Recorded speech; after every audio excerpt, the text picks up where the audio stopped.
Audiobook title: What if Master Chief with Infinity Storage arrives in LOTR world? Chapter 0, 1-10. Chapter 00. The anomaly at Ethelgard. The rain fell upon the ancient citadel of Ethelgard not as water, but as a deluge of despair. It lashed against the crumbling white stone of the battlements, stone that had stood pristine since the dawning of the First Age, now marred by soot, shattering impacts, and the relentless tide of war. The downpour washed away the blood of elves and men, carrying a crimson river down into the dark, churning earth of the valley below. For 3 days and 3 nights, the siege had raged without a single breath of pause. The defenders, once proud and gleaming in their silver-wrought armor, were now broken remnants of a dying age. The Shadow King's horde, a ceaseless, undulating tide of gray-skinned orcs, screeching goblins, and hulking, multi-limbed mountain trolls, threw themselves against the fortress walls with mindless, fanatical malice. War horns, jagged and harsh, carved from the hollowed bones of leviathans, blared through the suffocating darkness. Their low, atonal drone vibrated in the teeth of the defenders, drowning out the screams of the dying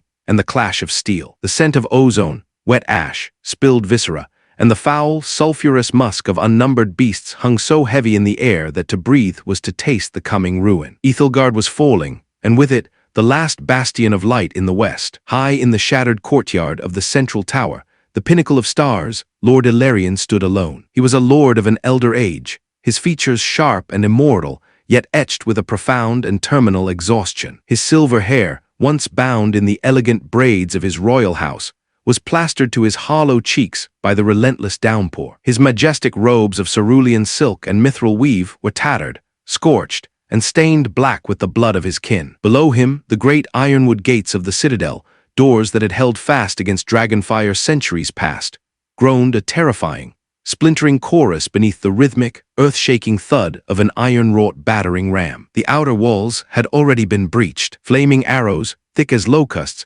whistled through the night sky like falling, malevolent stars. They embedded themselves in the ancient stonework, their pitch-fueled flames hissing violently against the rain, illuminating the encroaching darkness with a flickering, hellish light that cast long, dancing shadows of the slaughter below. Ilarion sank to his knees in the exact center of the courtyard. Around him, inscribed deep into the alabaster marble floor, were the runes of a forgotten, primordial tongue. They glowed with a faint, desperate luminescence, the last dregs of power in a dying world. He had exhausted his armies, his generals falling one by one to the rusted cleavers of the Uruk-hai. He had exhausted his magic, his veins burning with the necrotic backlash of over-channeling. And he had exhausted his hope. Only the forbidden rites remained. He placed his trembling, bloodied hands upon the freezing stone. The cold bit into his flesh, but he welcomed the pain. It grounded him. He closed his eyes and began to chant. The words were heavy, drawn from the deepest, untouched roots of the earth,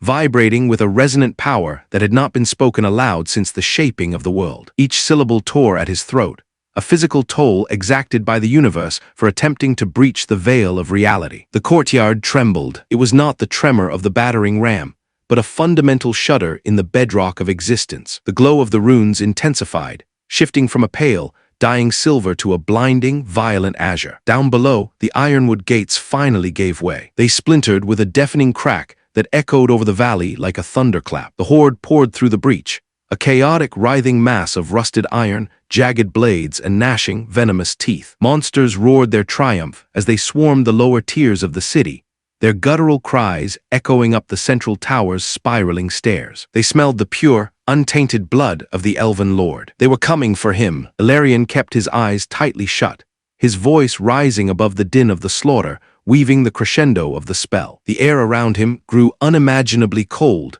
dropping to a temperature that defied the natural climate. The heavy raindrops seemed to freeze in midair, suspended by the sheer, gravimetric force of the gathering magic. The veil thins, he thought, his consciousness stretching dangerously far, reaching out into the endless, terrifying void beyond Arda, past the spheres of light and into the cosmic dark. Something stirs beyond the stars. I call upon the void. I call upon the fire. Above the pinnacle of the tower, the night sky tore open. It was not a subtle shifting of clouds, nor a magical portal of swirling mists. It was a violent, mathematically precise geometric rupture in the very fabric of reality itself. A slipspace anomaly ripped through the atmosphere with a sound like tearing metal and shrieking static. The tier was edged in blinding blue hardlight, casting stark, unnatural shadows across the ancient ruins that the flickering fires could not match. The orcs in the courtyard below froze mid-slaughter. Their dark, hateful eyes turned skyward as the thunderous, mechanical hum of the portal drowned out their war cries. The air tasted of ozone and burning copper. From the heart of the anomaly, a holographic projection expanded outward, its surfaces composed of shimmering, translucent blue polygons that locked into place with sharp, digital clicks. Racks of weapons, utterly alien in geometry and purpose to the realms of elves and men, materialized in the air, floating in a localized anti-gravity field. Sleek, deadly instruments of war spilled forth in suspended animation. MA-40 assault rifles, cold, utilitarian, and brutal in their blocky design. M41 SBNKR rocket launchers, twin-barreled and gleaming menacingly in the harsh light. VK-78 commandos and S-7 sniper rifles, hovering with lethal precision within the hard light matrix. Then the torn sky delivered its champion. A shadow detached itself from the blinding blue light. It did not float down on ethereal wings. It plummeted toward the courtyard like a meteor of olive-drab titanium. The impact was cataclysmic. The figure slammed into the ancient stone, cracking the masterfully crafted alabaster floor into a massive spiderweb of fissures that sent a physical shockwave rippling through the entirety of the tower. Dust, pulverized stone, and frozen raindrops blasted outward in a perfect ring. The heavy, metallic thud of half a ton of augmented armor meeting solid rock echoed across the battlefield, so utterly foreign and forceful that it silenced the vanguard of the horde instantly. As the dust began to clear, blown away by the howling wind, the figure slowly rose from a three-point landing. It was a giant of a warrior, standing nearly 7 feet tall, encased entirely in Mjolnir Mark VI-powered assault armor. The plating was scarred, carbon-scored, and pitted, a silent testament to countless unseen wars, yet meticulously maintained. It was painted in a flat, military green that seemed to absorb the ambient light, save for the golden visor of the helmet. The visor, completely opaque and reflecting the flickering flames of the ruined citadel, stared out at the encroaching darkness with emotionless intent. Azure energy shields rippled and hummed across the surface of the armor, shedding the relentless rain in tiny bursts of static discharge. Thrusters flared at the warrior's back, micro-adjusting his stance with fluid, hyperrealistic precision that belied his massive weight. He showed no fatigue. He did not breathe heavily. He merely stood on the war-torn stone, an immovable object amidst the apocalypse. Within the sealed, climate-controlled environment of the helmet, a soft chime resonated over the internal speakers. Slipspace anomaly confirmed, Chief. A crisp, female voice echoed through the comms. Cortana. Her tone was unnervingly calm, laced with a familiar, tactical sass that cut entirely through the supernatural dread of the environment. Atmosphere is breathable. 78% nitrogen, 21% oxygen, trace elements of, well, ash and sulfur. Gravity is standard, roughly 1 g. Infinite storage protocol is online and synced to your neural interface. Scanners indicate we are surrounded. Hostiles everywhere. Biology is unknown, but they don't look friendly. I suggest we get to work.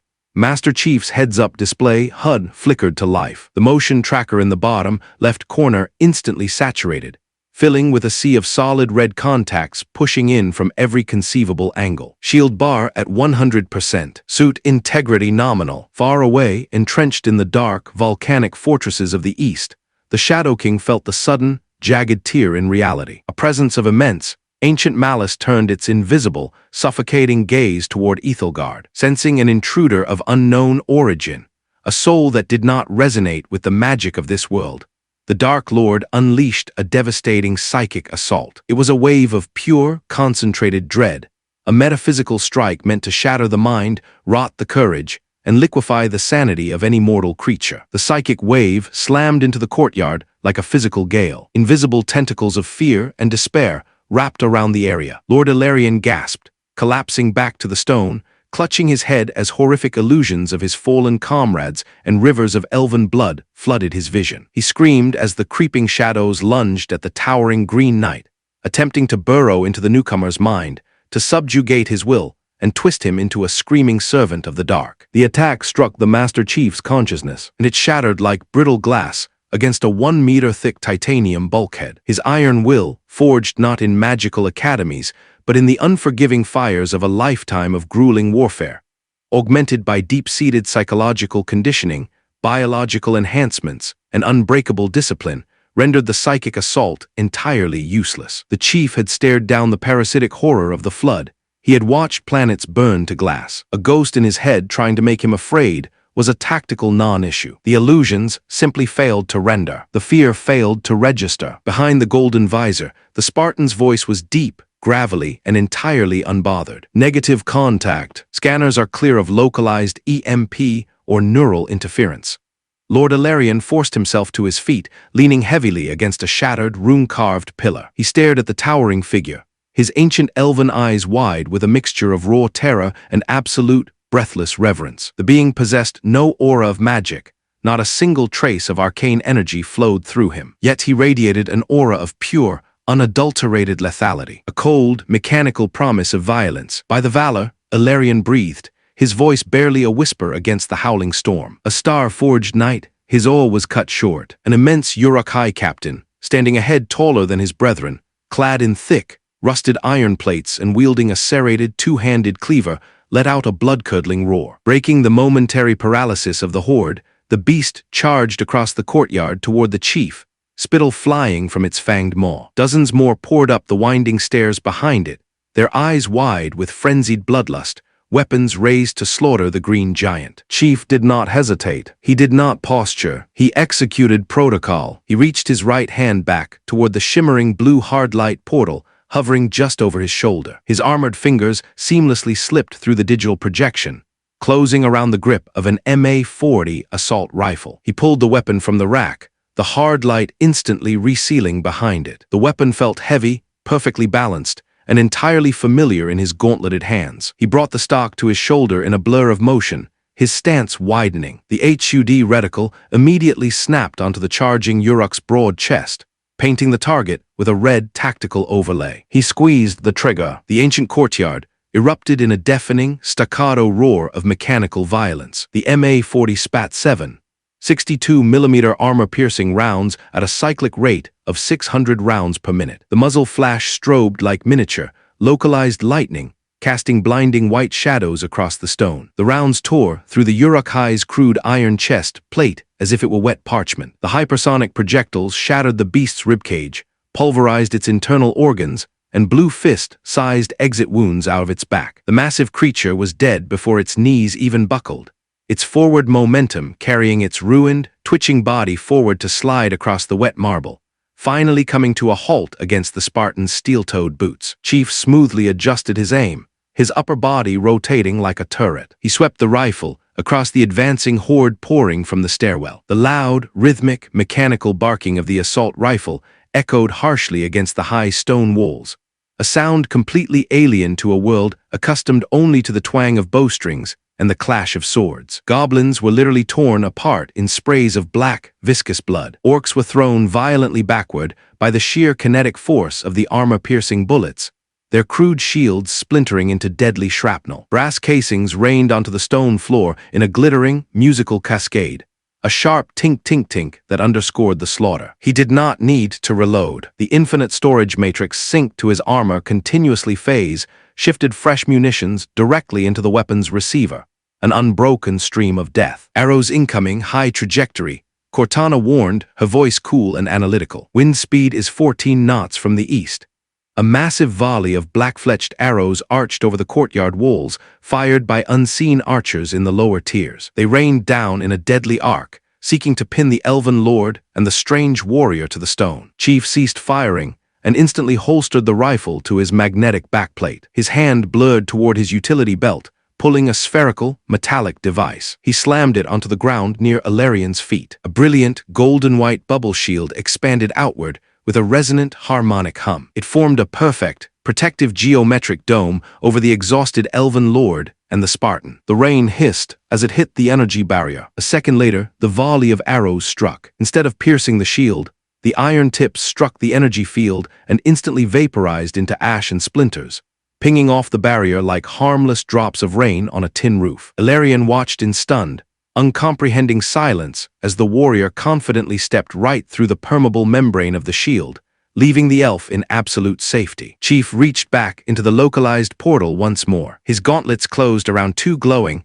luminescent blue orbs. He primed the Type 1 plasma grenades with a flick of his thumbs and hurled them with superhuman velocity, threading the needle over the heads of the vanguard and deep into the dense pack of heavily armored trolls attempting to breach the upper stairs. The sticky grenades lived up to their name, attaching themselves directly to the thick, bone-plated helmets of two screaming trolls. The beasts thrashed, clawing at the burning blue spheres, but the magnetic grip was unbreakable. A heartbeat later, they detonated. The blinding blue explosion of superheated plasma vaporized the trolls' heads instantly. The intense thermal shockwave flash-boiled the rain and sent a concussive blast radiating outward, throwing dozens of orcs violently over the low parapets. Their screams faded as they plummeted hundreds of feet to the dark earth below. "They are massing at the lower gates."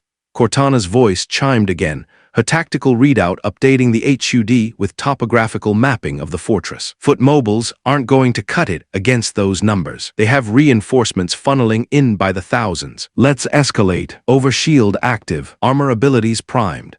A shimmering, secondary layer of silver energy rippled across the chief's golden-hued shielding, thickening the protective barrier. He tapped a rapid command into his left wrist gauntlet. Behind him, the holographic portal expanded massively. The hard light edges carved a wider rift in the air, groaning under the strain of dimensional bridging. With a heavy, mechanical whine, an M12 Warthog light reconnaissance vehicle dropped heavily from the portal. Its massive, reinforced tires slammed onto the courtyard stone with a squeal of compressed rubber. The rugged, all-terrain vehicle sat idling, its hydrogen engine purring with suppressed power. Mounted on the rear bed, gleaming under the pouring rain, was an M41 Vulcan chain gun. Chief vaulted seamlessly over the side panel into the gunner's seat, his heavy boots locking magnetically onto the diamond tread plating. He gripped the dual handles of the massive chain gun, his HUD syncing with the weapon's targeting reticle. "Let's see how they like 12.7mm armor piercing,"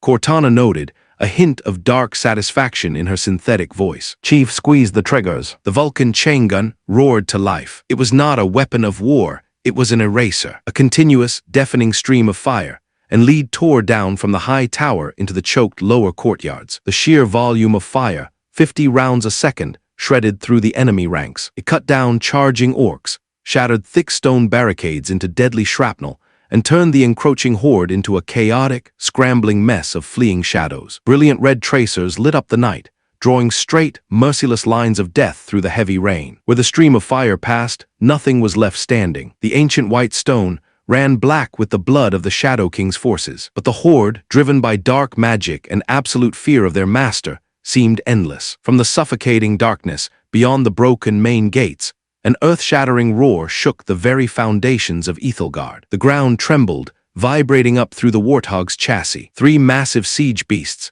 towering, multi-tusked behemoths resembling corrupted war elephants, heavily armored in riveted iron plates and carrying wooden platforms teeming with goblin archers, lumbered aggressively through the breach. They swung thick, spiked trunks, smashing defensive walls to dust as they fixed their glowing red eyes on the tower. Chief immediately released the handles of the chain gun. He stepped down from the Warthog, boots hitting the wet stone, and raised his open hand toward the expanding portal. "Heavy armor required," Chief stated, his voice flat, devoid of panic. "Request acknowledged. Stand by for heavy drop."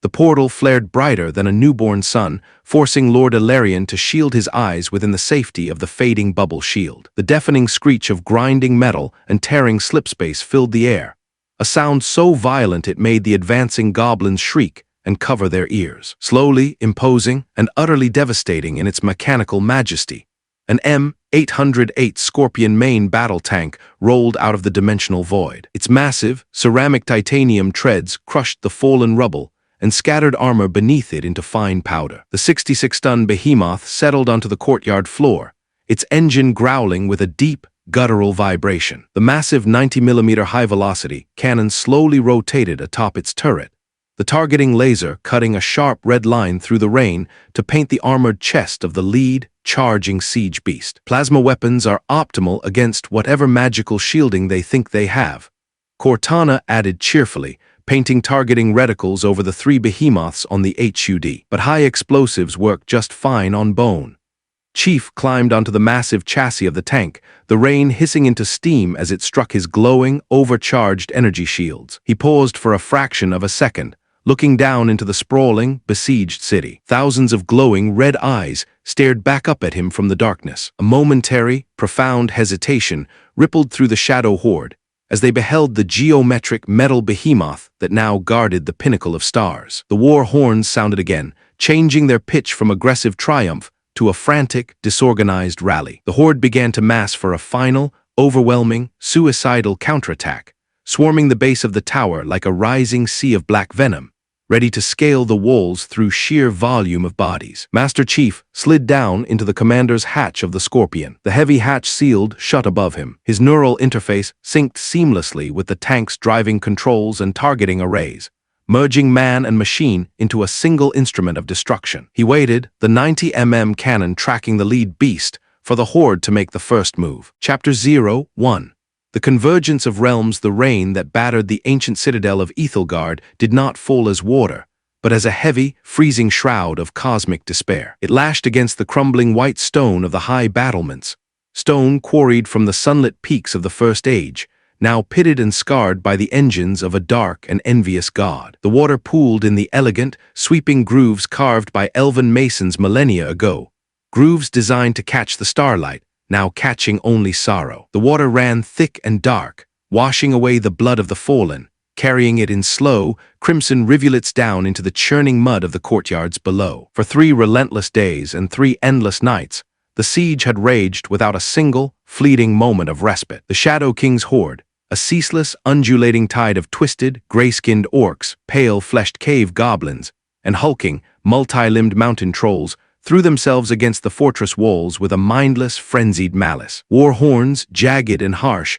carved from the hollowed thigh bones of leviathans, blared through the suffocating darkness. Their crude, atonal blasts vibrated in the marrow of the defenders, specifically designed to drown out the cries of the dying, the weeping of the wounded, and the frantic, desperate clash of shattered steel. The scent of ozone, wet ash, spilled viscera, and the foul, rancid musk of unnumbered beasts hung heavy in the air, a physical, suffocating weight that choked the lungs and stung the eyes. Ethelgard, the last gleaming jewel of the western marches, was falling. High in the shattered courtyard of the central watchtower, the pinnacle of stars, Lord Ilarion stood entirely alone. He was a lord of an elder age, a veteran of wars fought when the world was young and the gods still walked the earth.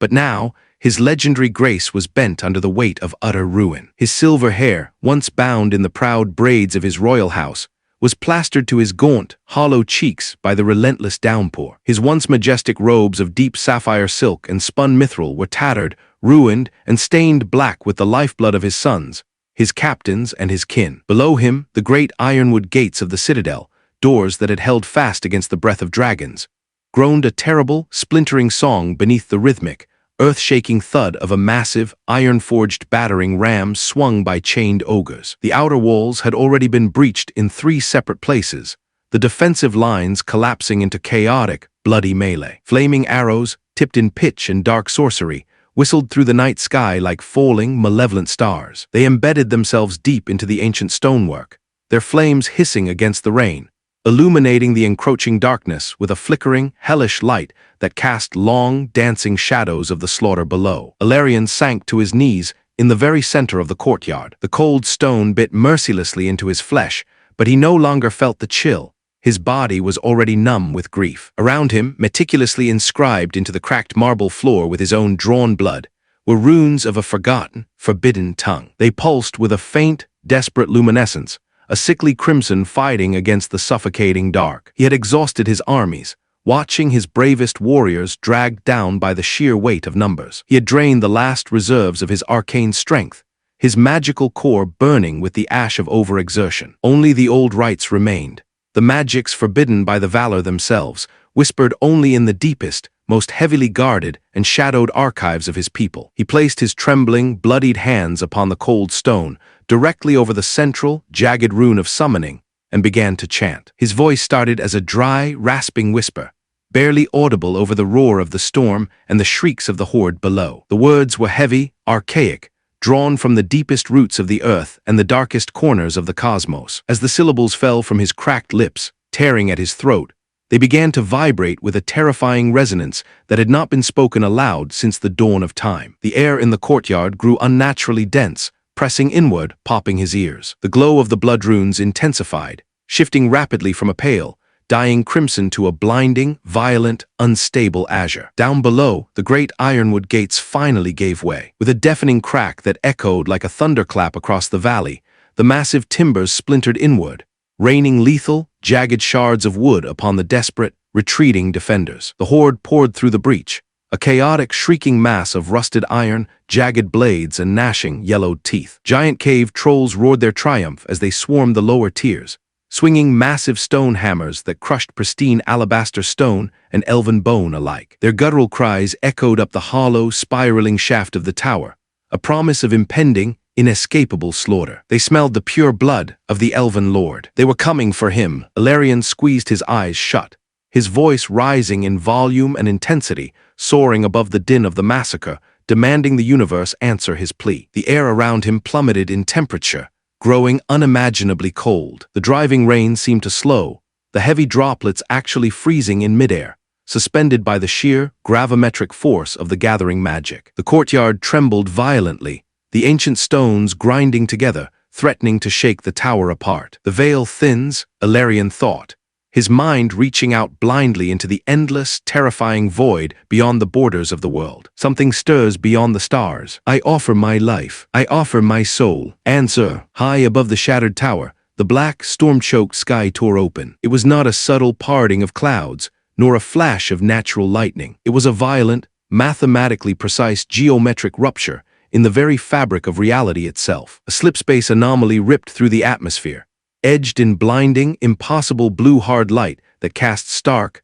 unnatural, high-contrast shadows across the ancient ruins of Ethelgard. The deafening, tearing sound of the rift drowned out the thunder, a low, mechanical thrum intertwined with the shriek of tearing dimensions that vibrated in the teeth and bones of every living creature within a mile. The orcs swarming the courtyard below froze in their tracks, their cruel, dark eyes turning skyward, their primitive minds utterly unable to comprehend the impossible light washing over them. From the heart of the anomaly, a massive holographic portal expanded outward. Its surfaces were composed of shimmering, translucent blue polygons that locked together in a perfect, alien geometry. And then the armory spilled forth. Racks of weapons, utterly foreign in design and purpose to the realms of elves and men, materialized in the thin air, hovering in suspended animation within the localized anti-gravity of the hard light matrix. Sleek, deadly instruments of war hung suspended in the freezing rain. MA-40 assault rifles, cold, blocky, and ruthlessly utilitarian. Heavy M41 SBNKR rocket launchers gleaming with a dark, metallic malice. VK-78 commandos and long-barreled S7 sniper rifles floating like ghosts of a distant, hyper-lethal future. Then the torn sky delivered its champion. A heavy shadow detached itself from the blinding blue light of the portal and plummeted toward the courtyard like a meteor forged of olive-drab titanium. The impact was cataclysmic. The figure slammed into the ancient stone of the tower, cracking the masterful marble floor into a massive spiderweb of deep, structural fissures. A localized shockwave rippled outward from the point of impact, throwing freezing water, pulverized stone, and broken glass into the air, knocking the closest, advancing Uruk-hai cleanly off their feet. The heavy, metallic thud of half a ton of augmented armor meeting solid rock echoed across the battlefield, a sound so profoundly alien that it plunged the vanguard of the horde into a stunned, terrifying silence. Slowly, deliberately, as the dust, steam, and mist began to clear, the figure rose from the center of the crater. It was a giant of a warrior, towering over the tallest elf, encased entirely in the legendary Mjolnir Mark VI powered assault armor. The hyperrealistic plating was scarred, carbon-scored, and pitted, a silent testament to countless unseen wars across the cold stars. Yet it remained pristine and optimal in its function. It was painted in a flat, military olive green that seemed to actively drink the ambient light. A glowing, golden visor, completely opaque and reflecting the flickering flames of the ruined citadel in mesmerizing, curved detail, stared out at the encroaching darkness. Azure energy shields rippled and hummed across the surface of the armor, shedding the relentless rain in tiny, sizzling bursts of static discharge. Micro-thrusters flared briefly at the warrior's back and calves, adjusting his wide stance with fluid, terrifyingly precise mechanical grace. He showed no fatigue. He did not breathe heavily. He merely stood on the war-torn stone in a dynamic, battle-ready pose, an immovable, armored object amidst the fantasy apocalypse. Within the sealed, climate-controlled environment of the helmet, a soft, familiar chime resonated. Slipspace anomaly confirmed, Chief. A crisp, feminine voice echoed through the neural interface. Cortana. Her tone was unnervingly calm given the circumstances, laced with her signature tactical sass. Atmosphere is breathable, 78% nitrogen, 21% oxygen, though a bit heavy on the ash and sulfur. Gravity is within standard parameters at 1.02 gs. Infinite storage protocol is online and synced directly to your neural lace. Scanners indicate we are completely surrounded by primitive, uncatalogued hostiles. They are ugly, they are armed with low-tech bladed instruments, and they are everywhere. I suggest we get to work.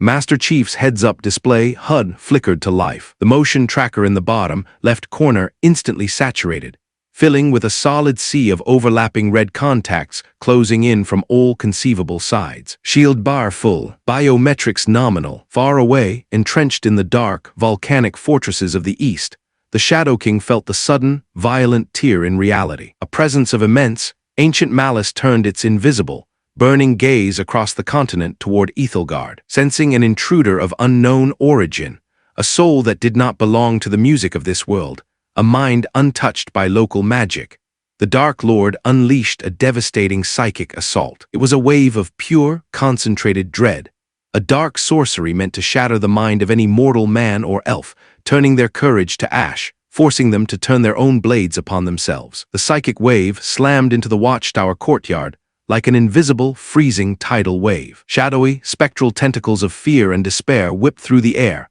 whispering promises of eternal torment. Lord Ilarion gasped, dropping back to his hands and knees as he clutched his temples, screaming. Horrific illusions flooded his vision. The burning of the ancient world forests, rivers choked thick with elven blood, the severed heads of his children laid at the cloven feet of the enemy. The creeping shadows lunged at the towering Green Knight, attempting to burrow into his alien mind, to subjugate his will, and twist him into a mindless, armored servant of the dark. The dark magic struck the Master Chief's consciousness, and it shattered like fragile glass against a reinforced titanium bulkhead. His iron will, an unbreakable mental defense forged in the brutal fires of Spartan Roman II augmentations, decades of psychological conditioning, and a lifetime of unfathomable cosmic warfare, rendered the psychic assault entirely useless. The Dark Lord's magic found no purchase, no seed of doubt, no unchecked fear to exploit. The chief had stared down the flood. A phantom in his mind was a tactical non-issue. The illusions dissolved into harmless, evaporating mist before his neural lace even registered them as an anomaly. The terror simply failed to register on a mind built from childhood only for victory. Behind the glowing golden visor, the Spartan's voice was deep, gravelly, and entirely unbothered by the cosmic horror attempting to break him. Negative contact. Scanners show anomalous electromagnetic interference, but no physical threats. Lord Ilarion forced himself to his feet, fighting through the lingering nausea of the psychic strike. He leaned heavily against a shattered white pillar, staring up at the towering armored figure. His ancient elven eyes were wide, with a mixture of profound terror and absolute, breath-stealing reverence. The being before him possessed no aura of magic, no arcane glow of the Eldar. Yet it radiated an aura of pure, unadulterated, mathematical lethality. By the valor, Ilarion breathed, his voice barely a whisper against the howling storm. A star-forged night. The temporary silence of the courtyard was broken by a sudden, blood-curdling roar. An immense Uruk-hai captain, standing head and shoulders above its kin, clad in thick, rusted iron plates and wielding a massive, jagged two-handed cleaver, broke from the pack. It charged across the courtyard toward the chief. Dozens more poured up the winding stairs behind it, their dark eyes wide with frenzied bloodlust, their guttural screams rising over the sound of the falling rain. Chief did not hesitate. He did not flinch. He did not posture. He executed. He reached his right hand back toward the shimmering blue hard-light portal hovering just over his shoulder. He bypassed the sniper rifles and heavy ordnance, his gauntlet seamlessly passing through the light to close around the thick, textured grip of an MA-40 assault rifle. He pulled it from the digital rack, the weapon snapping into the material world with a sharp, metallic clack. It felt heavy, balanced, and instantly familiar. He raised the stock to his shoulder in a fluid, blur-like motion, spreading his stance. The HUD reticle instantly snapped onto the center mass of the charging Uruk captain, painting the beast with a red targeting square. He squeezed the trigger. The ancient courtyard erupted in a deafening, mechanical staccato of supreme violence. The MA-40 spat 7.62mm armor-piercing rounds at 600 rounds per minute. The muzzle flash strobed like miniature, contained lightning, casting stark, strobing, violent shadows across the ancient stone. The sheer kinetic force of the rounds tore through the Urukhai's crude iron chest plate as if it were wet parchment. The supersonic bullets shattered thick, corrupted bone and pulverized internal organs, blowing fist-sized exit wounds out the creature's back in a mist of dark, almost black blood. The massive beast was dead before its knees even buckled, its tremendous forward momentum carrying its ruined, twitching body forward to slide across the wet marble, coming to a halt directly at the Spartan's steel-toed boots. Chief smoothly adjusted his aim,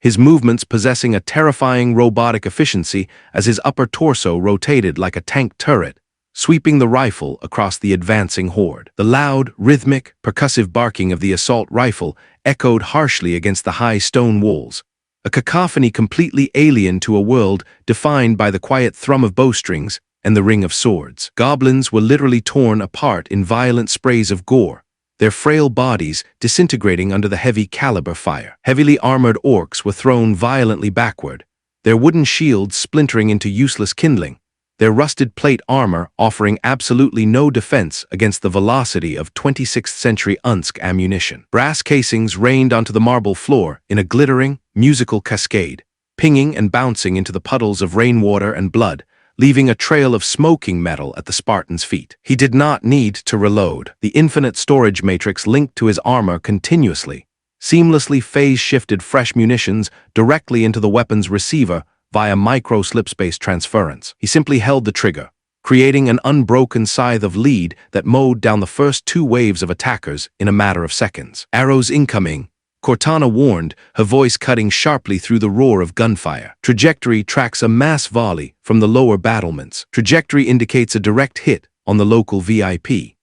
A massive volley of black-fletched arrows, fired blindly by 100 goblin archers clustered below, arched high over the courtyard walls, raining down toward Ilarion and the chief like a swarm of deadly, whistling locusts. Chief ceased firing and holstered the MA-40 on his magnetic backplate in a blur of motion. His hand dropped to his waist, pulling a spherical, metallic device from his tactical belt. He stepped cleanly in front of the exhausted elven lord, inserting his massive frame between the elf and the falling death, and slammed the device onto the wet stone floor. A brilliant, golden-white bubble shield expanded outward with a deep, resonant, harmonic hum that vibrated in Ilarion's chest. The geodesic dome of pure, solid energy formed a perfect protective sphere over the elf and the Spartan. A split second later, the volley of arrows struck. The crude iron tips hit the energy shield and instantly vaporized into puffs of gray ash, the wooden shafts pinging off the impenetrable barrier like harmless, dry twigs caught in a gale,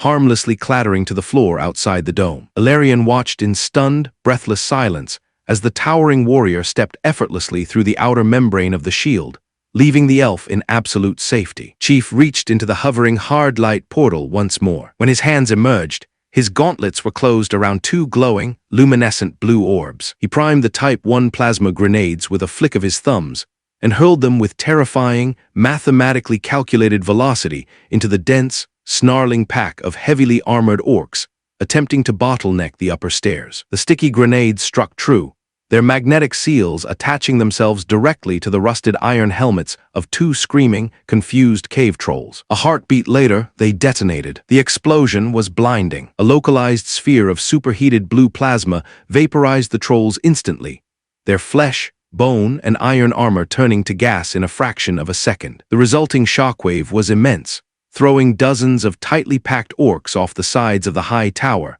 their screams fading as they plummeted hundreds of feet into the darkness below. The searing heat instantly evaporated the rain within a 50-foot radius, leaving the air tasting sharply of copper, burnt ozone, and charred meat. "They are massing at the lower iron gates," Cortana's voice chimed, her tactical readout updating in real time on his golden visor, painting the darkness of the lower city with hundreds of overlapping red threat markers. "Foot mobiles aren't going to cut it against those numbers, Chief. They have reinforcements funneling in by the thousands. Let's escalate. Overshield active, armor abilities primed and ready."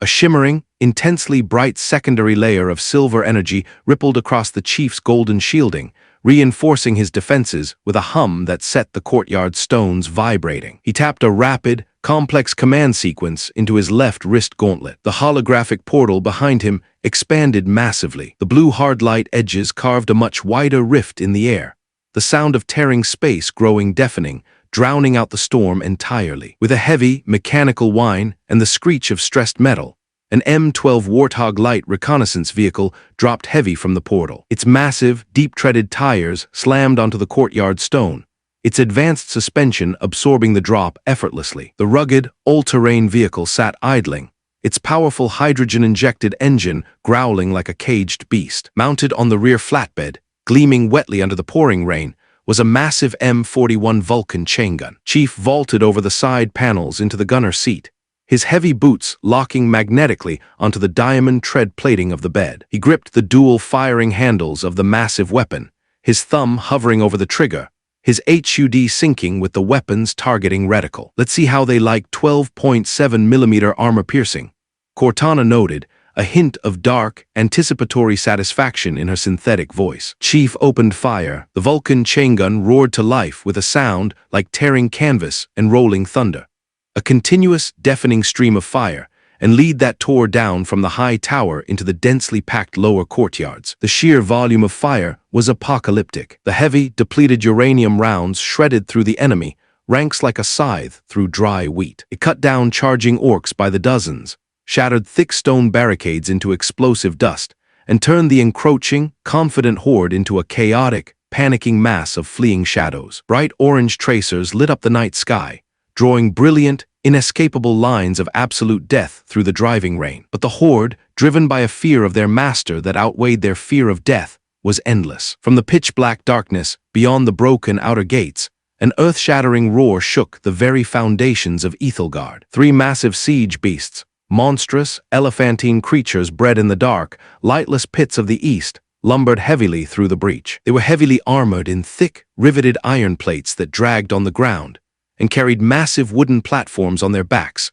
swarming with goblin archers raining poisoned arrows down upon the remaining defenders. Chief released the chain gun handles. The rotary barrels glowed a furious, cherry red, hissing violently as the cold rain struck the superheated metal. He stepped down from the Warthog, his boots hitting the stone with a heavy thud, and raised his open, armored hand toward the still expanding slipspace portal. "Heavy armor required," Chief stated, his voice flat, calm, and utterly devoid of fear. The portal flared brighter than the midday sun, casting long, sharp shadows across the entire upper citadel. The deafening screech of grinding metal and tearing slipspace filled the air, so loud it drowned out the roaring of the siege beasts. Slowly, imposing, and utterly devastating in its brutalist, utilitarian design, an M808 Scorpion main battle tank rolled out of the void. Its massive, 4-tread system crushed the fallen debris and the ruined Warthog beneath it, the 66-ton chassis settling onto the courtyard with a weight that threatened to collapse the tower entirely. The long barrel of the 90mm high-velocity cannon slowly, mechanically rotated downward with a low hydraulic whine. A red targeting laser cut through the thick rain, painting a bright, unblinking dot directly onto the armored chest of the lead monstrous siege beast. Plasma weapons are optimal against whatever magical shielding they think they have, Cortana added cheerfully, her blue avatar briefly flickering into existence on the corner of his HUD. But high explosives work just fine on bone. Chief climbed swiftly onto the heavy, sloped chassis of the tank, the rain hissing violently into steam as it struck his fully charged, glowing energy shields. He paused for a fraction of a second, looking down into the sprawling, besieged city below. Thousands of glowing eyes stared back up at him from the darkness. A momentary, terrifying hesitation rippled through the vast shadow horde as they beheld the geometric metal behemoth that now guarded the high tower. The war horns sounded again, changing their pitch from aggressive triumph to a frantic, disorganized rally. The horde, driven by the dark will of their unseen master, began to mass for a final, overwhelming counterattack, swarming the base of the tower like a rising sea of black venom. Master Chief slid seamlessly down into the commander's hatch of the Scorpion. The heavy metal hatch sealed shut above him, locking him into the warm, illuminated cockpit. His neural interface synced instantly with the Scorpion's advanced targeting arrays. The targeting reticle on his screen glowed a solid, lethal red. He waited, his finger resting on the firing stud, for the horde to charge. Chapter 02.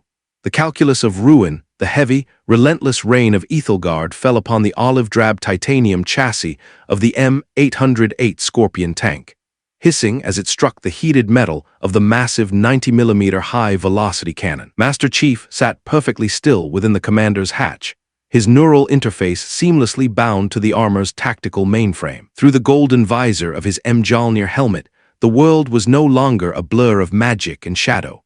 It was painted in the sharp, merciless clarity of thermal imaging and threat assessment algorithms. The dark, sprawling courtyard below was a writhing sea of crimson thermal signatures. The Shadow King's horde was surging forward, a tidal wave of rusted iron, dark sorcery, and screaming muscle. Leading the charge were the three monstrous siege beasts, colossal, elephantine abominations bred in the sunless pits of the eastern mountains, their thick gray hides bolted with plates of crude, jagged iron. Atop their broad backs, wooden fortresses bristled with goblin archers, raining poisoned arrows against the ancient white stone of the citadel. The beasts threw their massive heads back and roared, a sound that rattled the remaining glass in the high tower and vibrated deep within the chest cavities of the surviving elven defenders. Target lock acquired.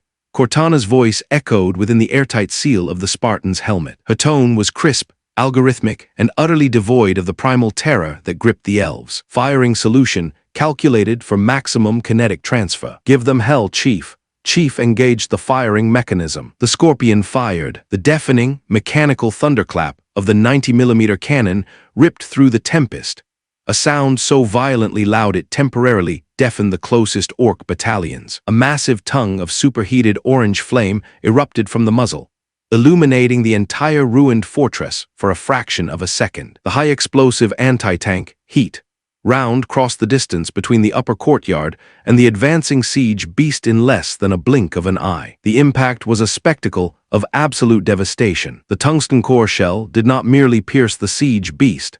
It struck the thick iron chest plate and detonated with cataclysmic force. The explosion sheared through metal, bone, and thick muscle with mathematical indifference. The top half of the colossal creature simply ceased to exist, vaporized in a blossoming sphere of fire and expanding shockwaves. The wooden fortress atop its back was launched backward into the sky, spilling screaming goblin archers into the freezing rain like burning ragdolls. The beast's massive legs buckled, and the ruined carcass collapsed forward, crushing hundreds of charging orcs beneath thousands of tons of dead weight. Silence, save for the ringing in the ears and the howling wind, fell over the battlefield for a single, stunned heartbeat. The Uruk-hai vanguard halted, their cruel faces turned upward, staring at the impossible metal chariot that had just unmade their greatest weapon in a flash of thunder. Magic they understood, dragons they feared, but this was a violence born of cold, unfeeling science. Lord Ilarion, still sheltered beneath the shimmering dome of the golden bubble shield,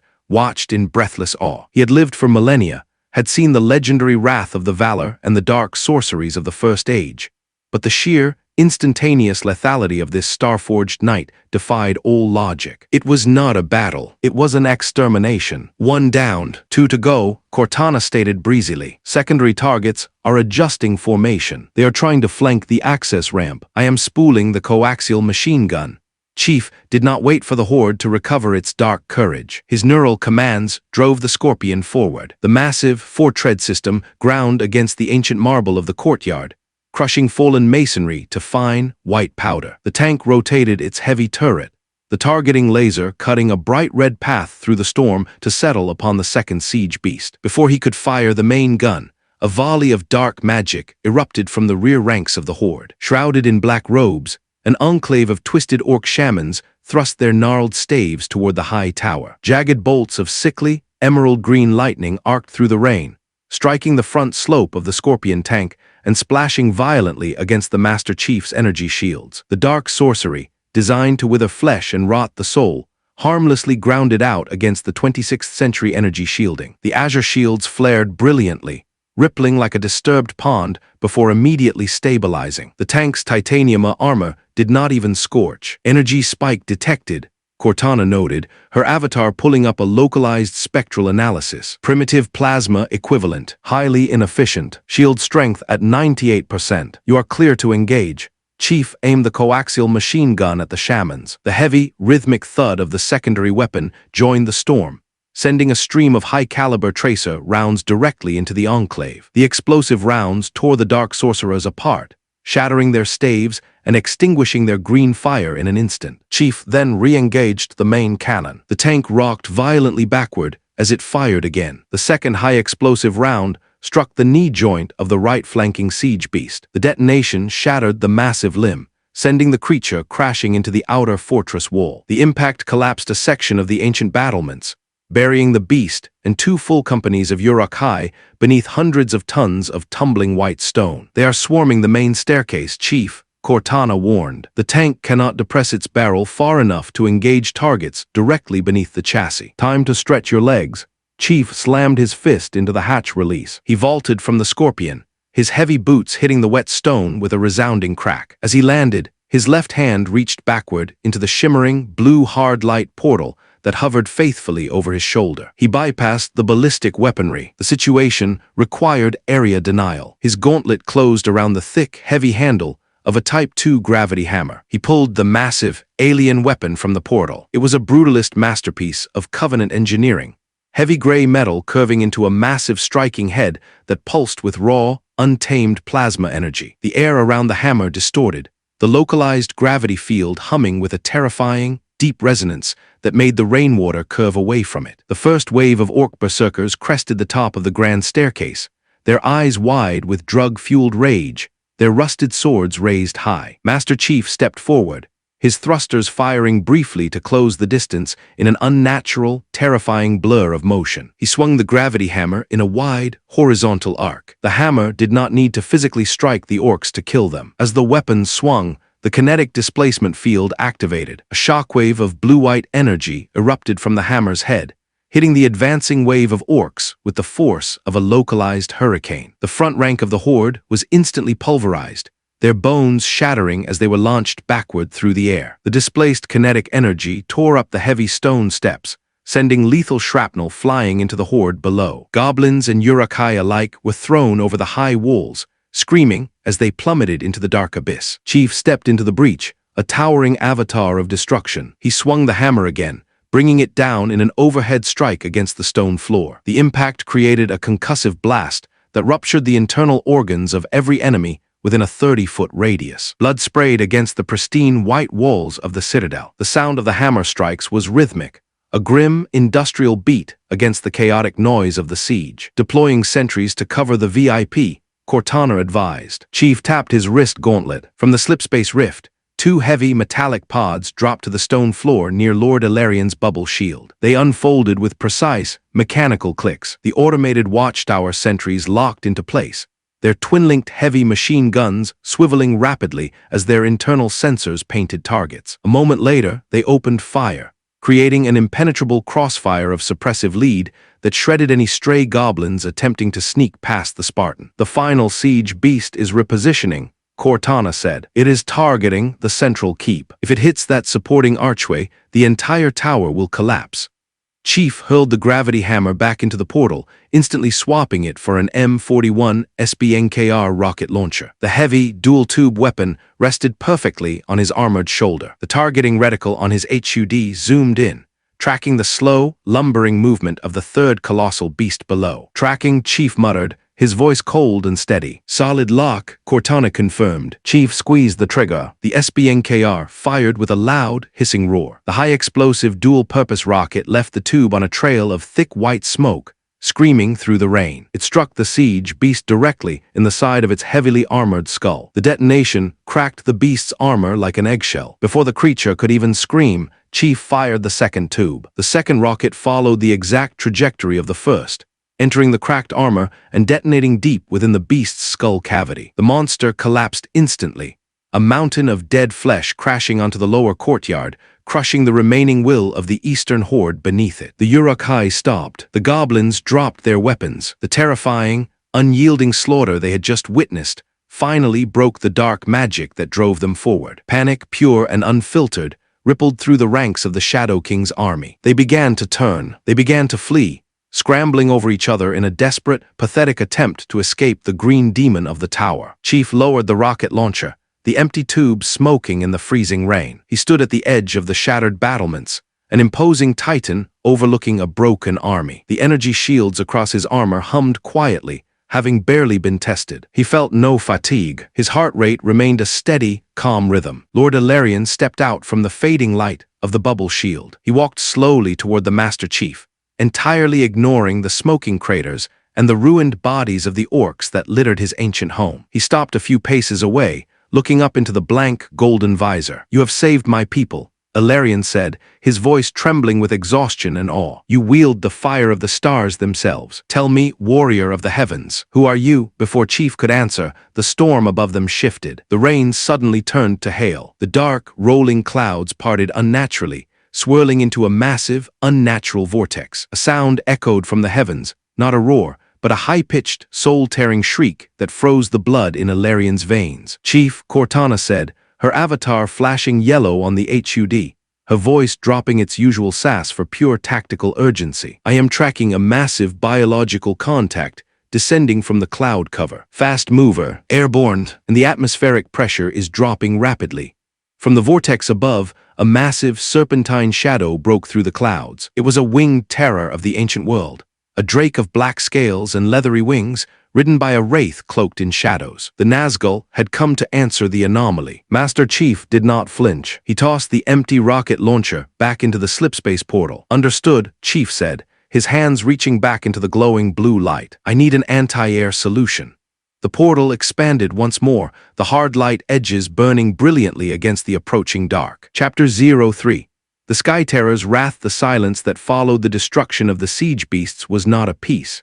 It was a vacuum, a hollow space in the world where the screams of the dying had been replaced by something far more unsettling. The freezing rain of Ethelgard did not cease, but the air around the central tower had fundamentally transformed. It no longer carried only the scent of wet stone, ancient pine, and the coppery tang of elven blood. Now it was sharp, biting, and industrial, thick with the smell of burnt circuits, spent high-velocity propellant, and the constant, high-pitched ozone hum of Mjolnir shielding under extreme stress. Lord Ilarion stood within the protective, amber-tinted glow of the bubble shield, his chest heaving, his breath hitching in jagged gasps. Before him stood a legend from a world that did not exist in any elven song. A giant of olive-drab titanium, a warrior who seemed to have been forged in the white-hot heart of a collapsing star. The Master Chief remained perfectly motionless, his golden visor reflecting the flickering, dying fires of the lower city. But within that silence, a trillion digital calculations were occurring every second, a silent dialogue between a man of war and a mind of light. The retreat of the orcish horde was not a victory. It was a collective intake of breath before the darkness struck back with its true hand. High above the swirling, violent vortex of the slipspace rupture, the clouds did not merely part. They were torn asunder by a scream that bypassed the ears and clawed directly at the soul. It was a sound of pure, unadulterated nihilism, a high-pitched, vibrating shriek that carried the crushing weight of 1,000 years of malice and the cold of 1,000 graves. "Chief, I'm detecting a massive biological signature descending at terminal velocity." Cortana's voice rang out in his ear, her tone no longer playful, but hard and clinical as a surgeon's blade. "Heat signatures indicate an airborne apex predator, uncatalogued but highly lethal. And it's not alone. There's a massive psychic dampener riding on its back. My sensors are spiking into the red. It's trying to find a backdoor into your neural lace. It's looking for a way in, John."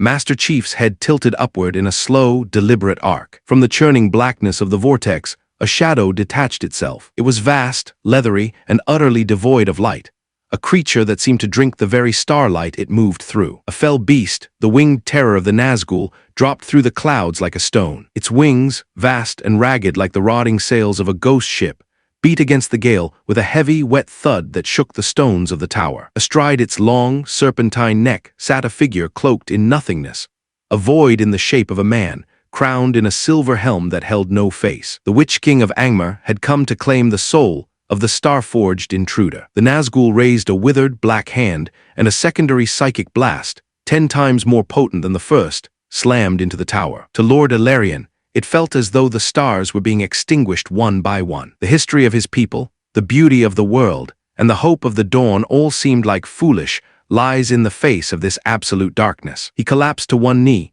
his silver hair dragging in the bloody slush of the courtyard, his heart slowing as the shadow of the grave reached for him. Master Chief didn't even blink. Behind the golden visor, his augmented mind held firm, a crystalline barrier of discipline and duty that the Nazgul's terror could not even scratch. He had seen the end of worlds. He had walked through the belly of the gravemind. This wraith was just another target. Negative contact, Chief said, his voice a low, gravelly rumble that sounded like grinding tectonic plates. Cortana, give me the Hydra. Understood, Chief. Initializing the infinite storage matrix. Locked and loaded. The holographic portal behind the Spartan flared with a sudden, violent intensity, the blue hard light edges humming as a heavy, multi-tubed weapon slid into the Spartan's waiting gauntlet. The MLRS Hydra. It was a weapon of surgical precision, designed to track and destroy high-speed aerial threats with relentless, automated efficiency. Chief swung the weapon upward, the smart linking system in his HUD instantly painting the descending fell beast with a series of diamond-shaped orange tracking reticles. Target locked, Cortana whispered. The Hydra roared, not once but 4 times in rapid, rhythmic succession. The miniature rockets streaked into the night sky, their exhaust trails glowing a fierce, chemical orange against the black rain. These were not primitive arrows. They were guided munitions with a digital brain. The fell beast tried to veer, its massive wings flapping in a desperate attempt to bank, but the Hydra rockets adjusted their flight paths with cold, mathematical precision. The first rocket struck the creature's left wing,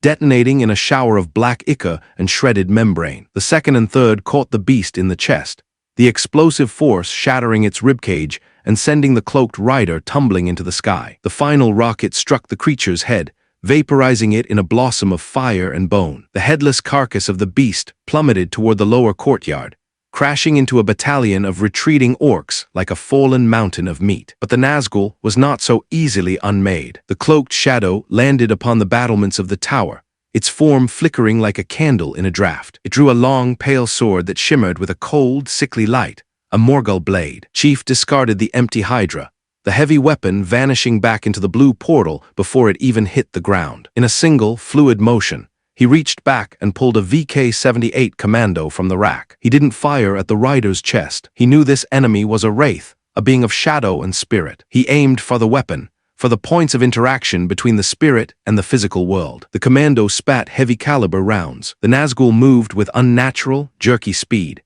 its blade parrying the first 2 bullets in a shower of white sparks that defied the laws of physics. Cortana, tactical analysis, Chief commanded as he moved, his thrusters barking in short, controlled bursts as he sidestepped a lunge that would have decapitated a lesser warrior. It's out of phase, Chief. Standard ballistics are only 50% effective because it's not fully anchored in our reality. It's using a localized temporal distortion. Switch to the disruptor. Let's see how his shadow form likes a high-frequency electrical purge. Chief holstered the commando and grabbed the disruptor pistol from the portal. The weapon hummed with a malevolent, crackling blue energy. He fired. A bolt of chained lightning leapt from the barrel, striking the Nazgul's blade and surging up its invisible arm. The wraith let out a shriek that literally cracked the stones of the tower. The electrical discharge interfered with its ethereal frequency, forcing it to solidify, to become, for a moment, a creature of vulnerable flesh and bone once more. Now, Chief, Cortana yelled. Chief didn't use a gun. He closed the distance in a blur of augmented speed, his half-ton frame hitting the Nazgul like a freight train. He grabbed the wraith by its invisible throat with one hand and reached into the portal with the other. He pulled out an M11 combat knife, its blade vibrating at ultrasonic frequencies. He drove the knife deep into the center of the black hood. There was no blood, only a gout of freezing, black smoke, and a scream that faded into nothingness as the wraith dissipated, its spirit cast back into the lightless void. Lord Ilarion stared, his mouth agape. The star-forged knight had just struck down a rider of the Nine, as if it were a common goblin. There's no time for a victory lap, Chief. Cortana's voice cut in, her tone darkening. Look at the horizon. The Shadow King isn't sending more orcs. He's sending the machines. The Spartan turned. Far to the east, beyond the ruined gates, the earth began to tremble with a new, terrifying frequency. This was not the rhythmic thud of a battering ram or the heavy tread of a beast. It was the synchronized, mechanical stomp of something far larger. Out of the darkness, illuminated by the fires of the burning city, 3 massive, ironclad towers on wheels began to roll forward. Siege towers, but these were plated in black iron and breathed smoke and flame from their summits. Behind them, a legion of Uruk-hai stood in perfect, silent formation, their shields interlocked like the scales of a serpent. And at the very back of the line, something new emerged, a massive, four-legged construct of iron and dark magic. A proto-tank designed by the Shadow King's most twisted smiths in a desperate, magical imitation of the scorpion they had seen earlier. It was a crude, black iron mockery, but its main cannon glowed with a terrifying, rhythmic purple light. "They're learning, Chief," Cortana said, her voice tight with concern. "They're trying to match our escalation. My sensors are picking up a massive energy buildup in that central construct. If that thing fires, it'll take out the entire tower foundation." Chief looked at the portal. The blue hard light was shimmering, the weapon racks rotating through his vast arsenal. "I need something with more reach," Chief said. Cortana's avatar appeared on his HUD, a small, glowing blue figure crossing her arms with a smirk. "Well, since we're in the business of making an entrance, why settle for a tank when you can have the whole cavalry? I've unlocked the aerial assets."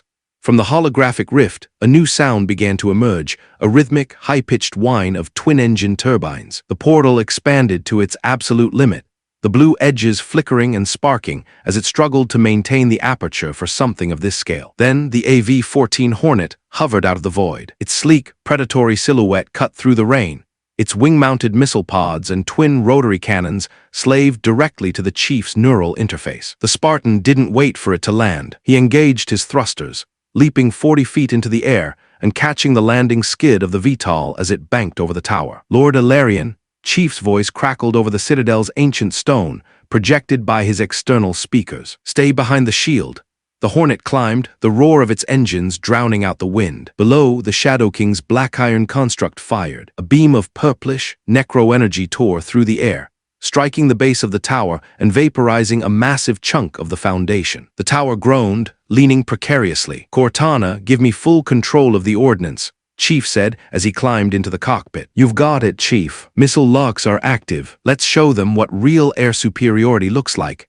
The Hornet dived. It was a streak of gray metal against the black sky. The twin rotary cannons opened fire, a relentless stream of lead that ignited the night. The Uruk-hai shield wall didn't just break. It vanished, pulverized by the high-velocity rounds. Chief toggled the missile pods. 2 anti-armor missiles streaked away from the Hornet's wings. They didn't hit the siege towers, they hit the black iron construct. The explosion was a blinding white dome of fire that sent shards of iron flying for miles. The construct's energy core detonated in a secondary explosion, a shockwave of purple and orange flame that leveled the surrounding orc battalions. The Hornet banked hard, circling the leaning tower of Ethelgard. From the cockpit, Chief could see the vastness of the enemy. The 3 siege beasts he had killed were but a fraction. The horizon was a solid line of torchlight. Tens of thousands of orcs were still coming. "Chief," Cortana said, her voice dropping to a whisper, "we're being painted. Not by magic, not by machines. Something is watching us from the very top of the atmosphere. A satellite. No, it's a presence. The Shadow King is tired of games. He's calling in the heavy hitters."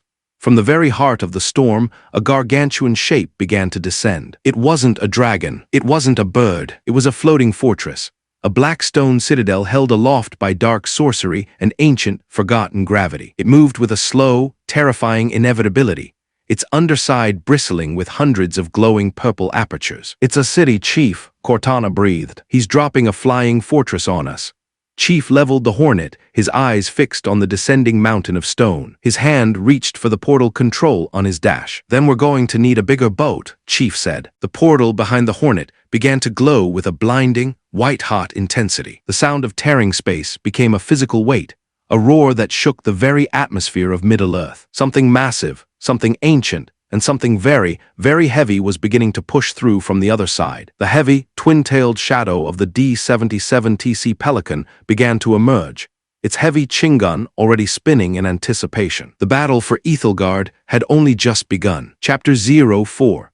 The hammer of the stars, the shadow that fell across the citadel of Ethelgard, was not born of the storm, but of a calculated, mechanical darkness. High above the shattered tower, the flying fortress of the Shadow King descended like a jagged shard of midnight, its underside glowing with the sickly, rhythmic pulse of forbidden sorcery. The sheer mass of the floating stone citadel displaced the very air, creating a crushing atmospheric pressure that made the lungs of every living defender ache. Lord Ilarion, leaning against the cold marble of the central courtyard, felt the ancient foundations of his home groan in protest. To the elves, this was the end of all things, a mountain brought to life by malice, coming to grind their history into dust. To the Spartan, it was simply an orbital threat, requiring immediate neutralization. Master Chief did not look at the descending mountain with fear. He looked at it as a target. Within the sealed silence of his helmet, the world was a grid of telemetry and thermal signatures. He stood on the edge of the battlements, his olive-drab armor slick with freezing rain, the azure energy shields rippling as they absorbed the ambient psychic dread radiating from above. The arrival of the G-79 HTC, the holographic portal behind him, flared with a brilliance that rivaled the sun. The blue hard light edges screaming as they forced open a hole in reality large enough to accommodate the pride of the Unsk. Chief, the portal is at 95% capacity. Cortana's voice rang through his neural interface, sharp and urgent. We can't hold the aperture open for long at this scale. The Pelican is coming through hot. Clear the landing zone. The sound that followed was unlike anything Middle-earth had heard in all its long ages. It was the high-pitched, screaming whine of twin-engine turbines, a mechanical roar that tore through the guttural chants of the orc horde. Out of the blue shimmering void, the nose of a G-79 HTC Pelican dropship emerged. It didn't glide. It forced its way into the world, its heavy titanium hull shimmering with the frost of slipspace. The dropship hovered over the shattered courtyard, its downward thrusters instantly vaporizing the pools of blood and rainwater into clouds of blinding white steam. The heat was immense, a tropical blast of artificial warmth that forced Ilarion to shield his eyes. The Pelican's chin-mounted 70mm rotary cannon began to swivel, its sensors slaved directly to the Master Chief's HUD. I've got the pilot link established, Chief, Cortana said. I'm running the ship's gunnery through my subroutines. Let's clear the air. The rotary cannon opened fire. It was not a series of shots, but a continuous, vibrating drone that sounded like the Earth itself was being unzipped. High-velocity explosive rounds streaked into the sky, intercepting the smaller drakes and fell beasts that swarmed around the floating fortress. The creatures did not simply die. They were unmade. Their leathery wings were shredded, and their bodies exploded into clouds of black mist and gore before they could even scream. Master Chief didn't wait for the Pelican to land. He engaged his thrusters, leaping 40 feet into the air. His magnetic boots locked onto the Pelican's landing skid with a heavy, metallic clank as it banked hard. The Spartan hung onto the side of the dropship like a titan of old, a green sentinel against the black sky. Lord Ilarion, Chief's voice boomed from his external speakers, amplified to be heard over the roar of the engines. Get your people to the lower vaults. This tower is about to become a combat zone. The psychic bulkhead, the Shadow King, sensing the sudden shift in the tide of battle, focused his entire will upon the Spartan. A physical weight of terror slammed into the Pelican, a wave of psychic energy so potent it caused the ship's electronics to flicker and whine. It was the collective screams of 1,000 tortured souls, a mental poison designed to make the heart stop and the mind surrender. Chief felt the assault. It was a cold, oily sensation at the back of his mind, an invitation to lie down and die. But his iron will, tempered by decades of Spartan Roman II conditioning and a lifetime of galactic warfare, remained an impenetrable fortress. To the Spartan, the Shadow King's greatest weapon was nothing more than background noise, a corrupted file trying to run on a secure system. Negative contact on the psychic front, Chief said, his voice flat and steady. Cortana, find me an entry point on that citadel. I'm scanning for sorceress anchors, Chief. Those glowing purple apertures on the underside. They aren't just for show. They are gravity wells holding that rock in the sky. If we disrupt the flow of energy, the whole thing loses buoyancy. But the internal security is, well, it's intense. I'm picking up thousands of high-density thermal signatures inside. The Pelican banked, dodging a bolt of necro-energy that erupted from one of the fortress's spires. The beam missed the ship by inches, striking the mountain behind Ethelgard and turning the stone into molten glass. Chief reached into the infinite storage portal that followed him, his hand closing around the grip of an M41 SBNKR. He locked his feet into the Pelican's hull and shouldered the dual-tube launcher. Targeting the primary gravity anchor, Chief muttered. Locked, Cortana replied. He fired. The twin rockets streaked through the air, leaving trails of white smoke that stood out against the purple glow of the fortress. They struck the central gravity well with a resonant boom that shook the very air. The purple light flickered, and for a second, the massive stone citadel listed to the left, a groan of stressed rock echoing across the valley. Assault on the floating void from the jagged docks of the floating fortress. Hundreds of black-clad shadows began to pour out. These were not common orcs. These were the Shadow King's elite, Wraith Knights bound to iron suits of armor, floating on trails of dark smoke. They swarmed toward the Pelican like a cloud of hornets. Chief swapped the rocket launcher for a BR-75 battle rifle. He began to pick them off with surgical precision. Each 3-round burst was a masterpiece of kinetic timing. The Wraith Knight's armor shattered under the impact of the 9.5mm rounds, the spirits within dissipating into the freezing wind. But there were too many. A group of wraiths slammed into the side of the Pelican, their spectral blades carving into the titanium hull. The ship shuddered, the engines coughing as black smoke began to trail from the left thruster. "Chief, we're losing stability," Cortana shouted. "I can't keep us level with this many parasites on the hull. You need to get inside that fortress now." Master Chief didn't hesitate. He looked at the jagged landing platform of the stone citadel, still 100 feet away. He checked his grapple shot. "Going in," he said. He launched himself from the Pelican,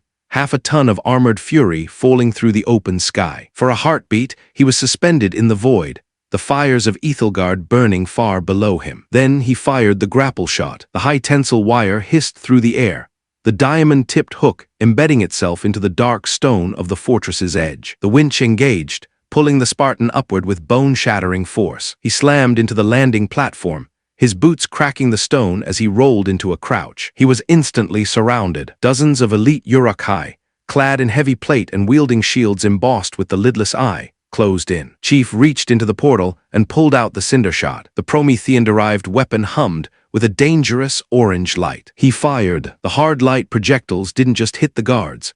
They bounced and swerved, detonating in gravity vortexes that pulled the Uruk-hai into the center of the explosions, crushing their heavy armor into compact bowls of scrap metal. "The sorceress engine, Cortana, I'm in," Chief said, moving through the carnage with the fluid grace of a predatory cat. "Direction to the core.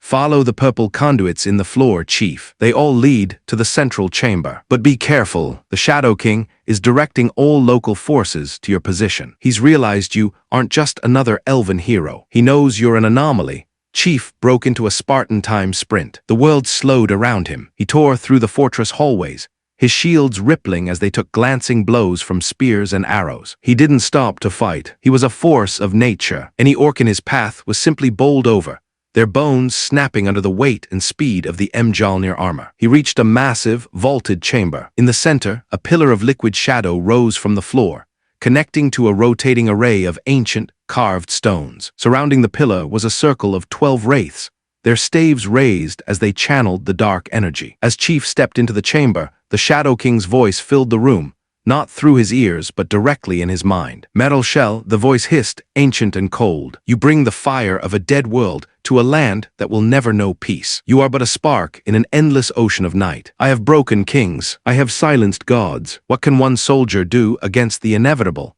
Chief raised his MA-40 assault rifle. He didn't waste breath on a manifesto. "The mission is to neutralize the threat," Chief said. "That's what I'm going to do." He opened fire. The wraith screamed as the 7.62mm rounds tore through their spectral forms. But as they fell, the shadow pillar began to expand, tendrils of darkness lashing out to strike at the Spartan. The energy shields on his armor groaned, the azure light flickering as the darkness tried to drain the Mjolnir power cells. "Chief, the drain is too fast," Cortana warned. "If those shields go down, the atmospheric pressure in here will crush you. You need to collapse that pillar." Chief reached into the portal. This time, his hand didn't find a gun. It found a pulse grenade. He primed the device and hurled it into the base of the shadow pillar. The detonation was not a bang, but a sudden, violent vacuum. For a fraction of a second, all light was sucked into a single point. Then the pulse grenade erupted in a wave of EMP and kinetic force. The sorceress stones shattered. The liquid shadow exploded outward. The engine was dead. The descent of the mountain outside,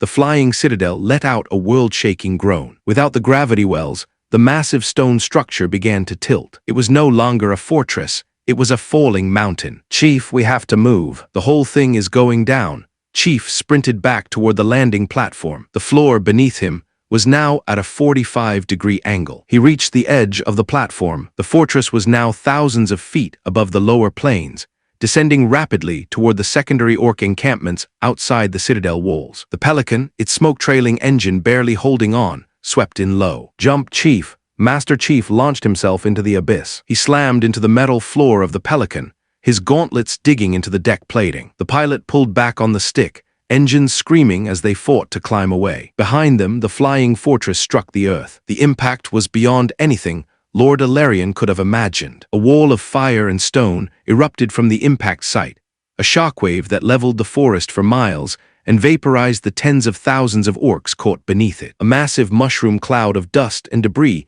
rose into the night sky. Inside the Pelican, Master Chief stood up. He walked to the edge of the open bay door and looked down at the devastation. The siege of Ethelgard was broken, but as he watched the smoke rise, a new sound began to emerge from the motion tracker. A low, rhythmic thudding. "Chief, I'm picking up movement in the crater," Cortana said, her voice dropping to a whisper. The fortress didn't just crash. It was a cocoon. Out of the dust and fire, a figure began to rise. It was 40 feet tall, encased in black iron armor that seemed to absorb the light of the fires. It carried a mace that dripped with molten shadow. The Shadow King had finally stepped onto the battlefield in his true, physical form. And behind him, the ground began to crack open. From the depths of the earth, thousands of glowing red eyes appeared. The orcs were just the beginning. Master Chief reached into the portal one more time. His hand closed around the handle of a gravity hammer. "Cortana, status on the orbital assets?" Chief asked. "I'm working on it, Chief. But for now, it's just us." The Spartan jumped from the Pelican, descending once more into the heart of the fire. The battle for Middle-earth had only just begun. Chapter 05. The Voidbreaker. The silence that followed the descent of the flying fortress was more terrifying than the roar of the impact. Ethelgard stood trembling, a ghost of a city draped in a shroud of white ash and gray smoke that tasted of pulverized marble and ancient, stagnant magic. Below the shattered battlements, the valley had been remade into a charnel house of fire and twisted iron. The thousands of orcs who had moments ago bayed for elven blood were gone, silenced beneath the weight of their own master's falling citadel. But as the dust settled, the air did not grow light. It grew heavy, thick, with a cold, suffocating pressure that made the very stones of the tower bleed black moisture.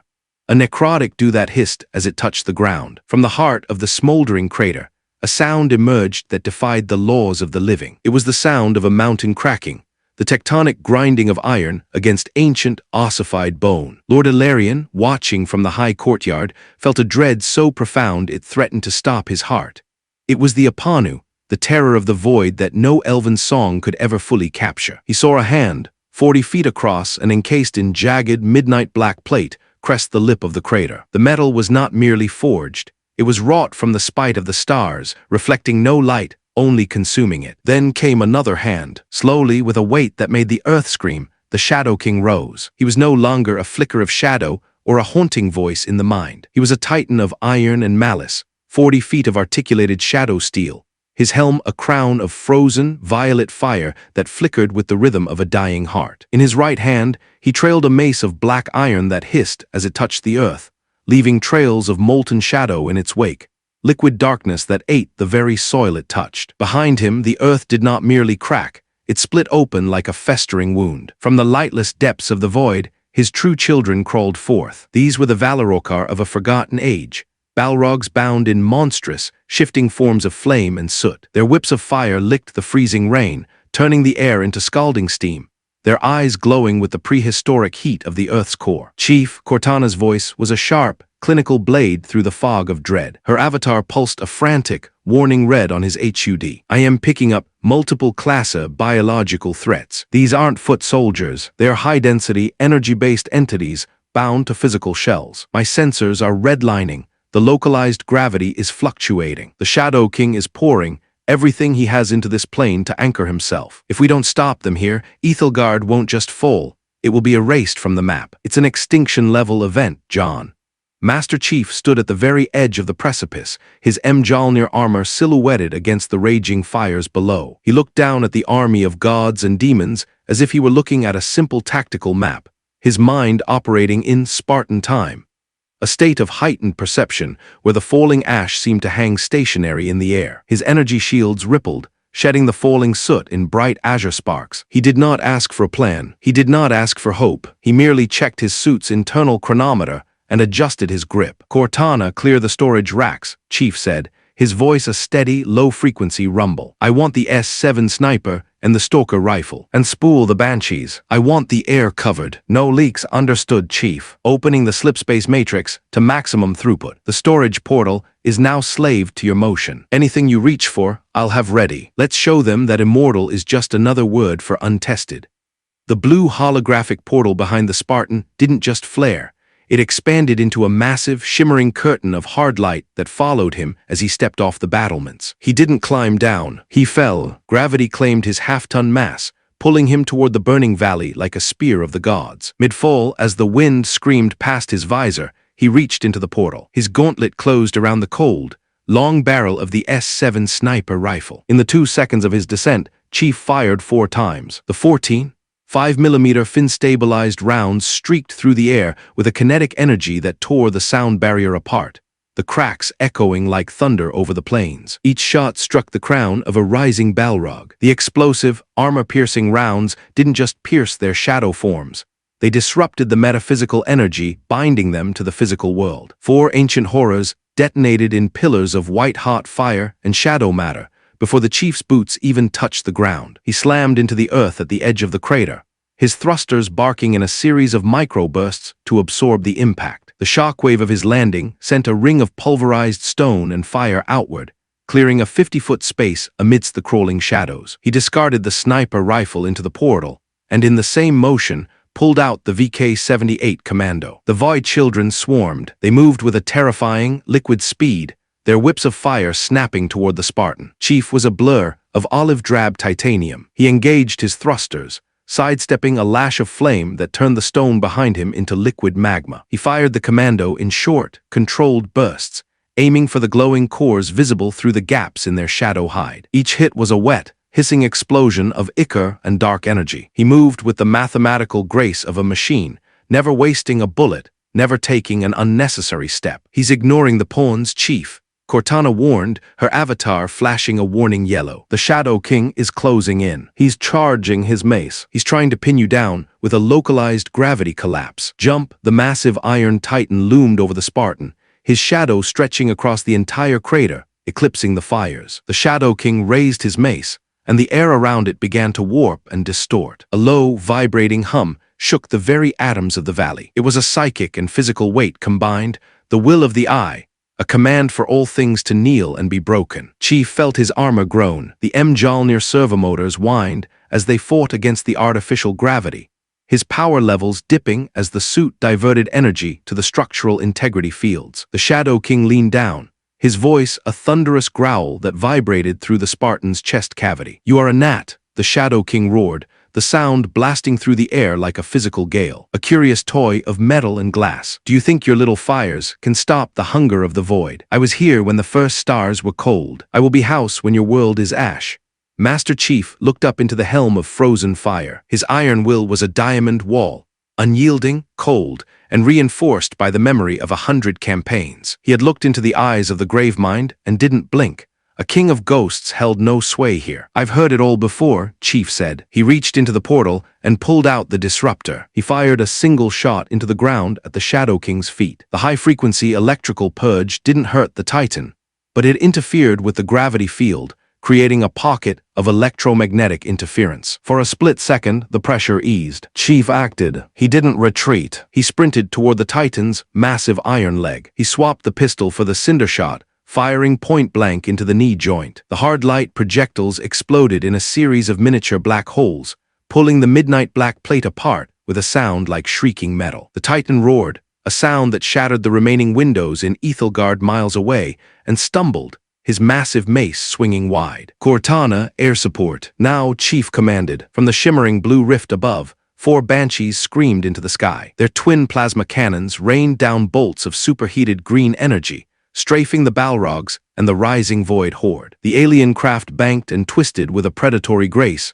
their pilots, controlled by Cortana's tactical subroutines, executing perfect suppression patterns that kept the shadows at bay. "Aerial dominance established," Cortana chirped. "But we have a problem, John. The Shadow King is drawing power directly from the Earth's mantle. He's trying to trigger a volcanic eruption to take us out. You need to finish this duel now. The energy buildup is critical.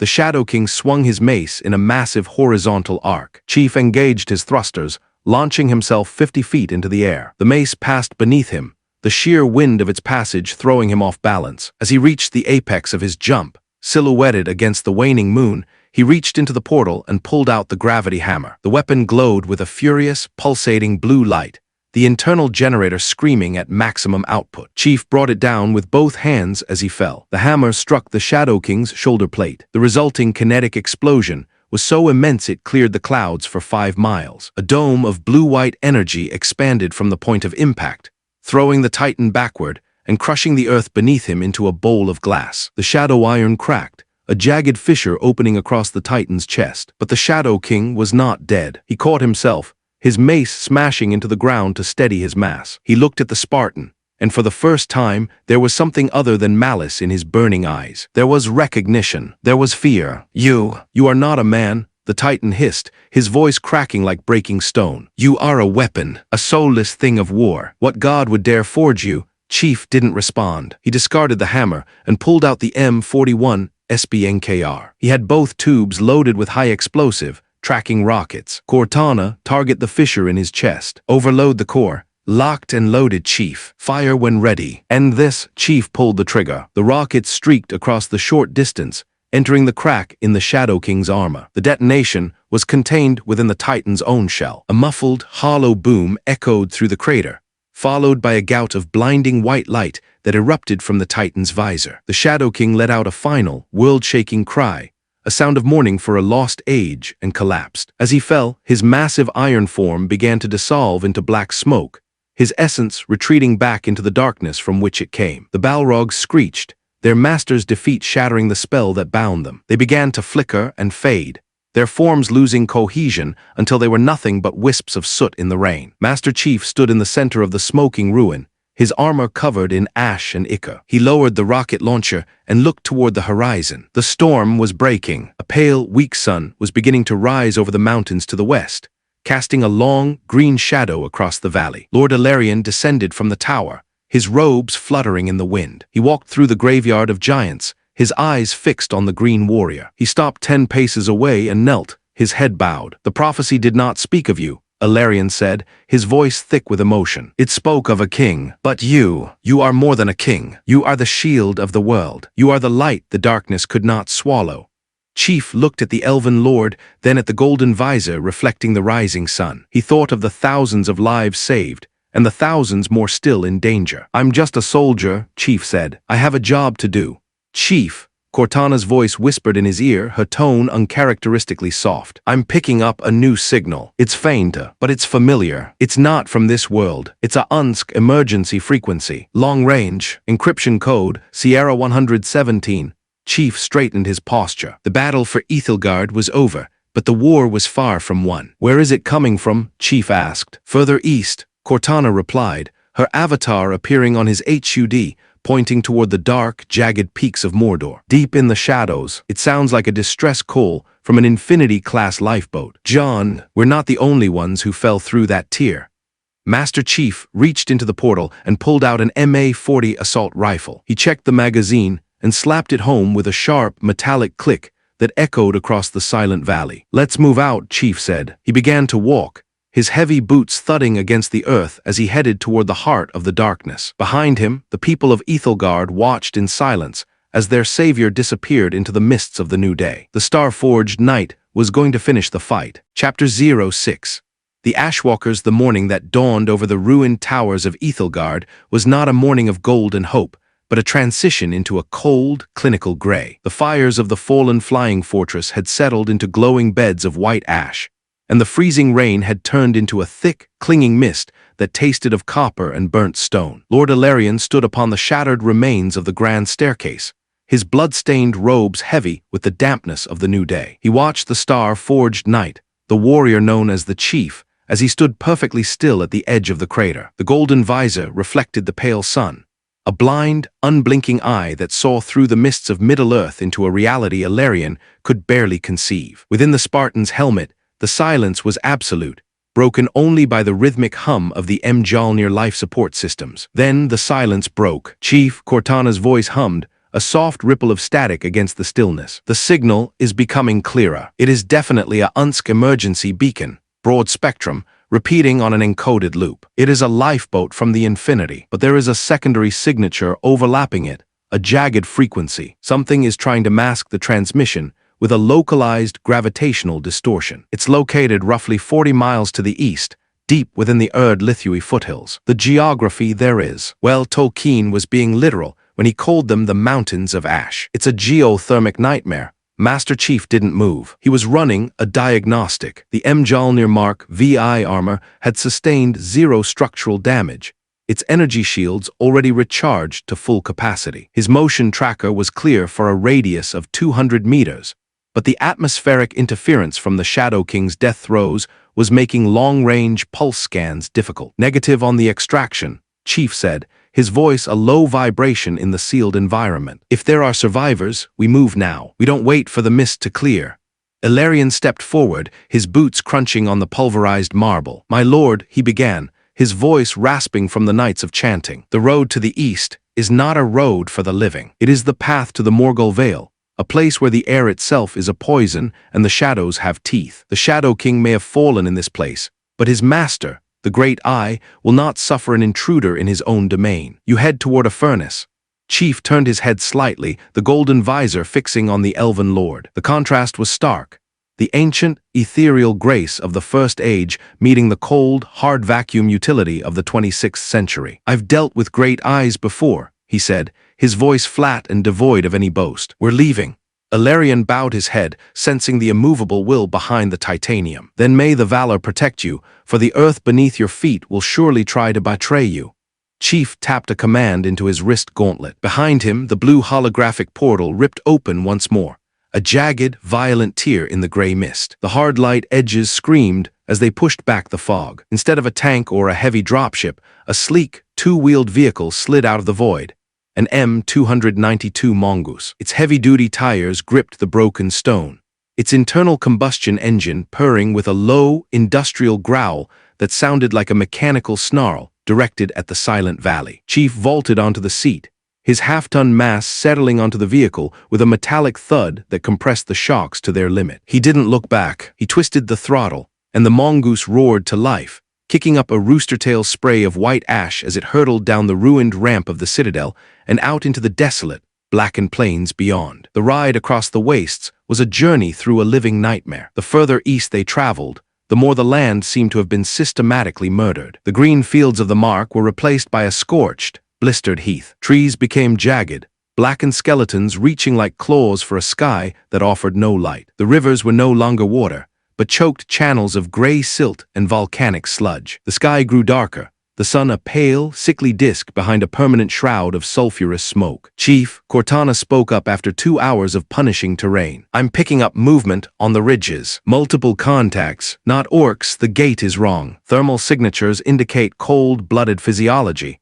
but the mass displacement is huge. They are tracking our velocity. They aren't attacking yet. They're waiting for us to enter the choke point at the base of the Lithui foothills. It's a classic pincer setup.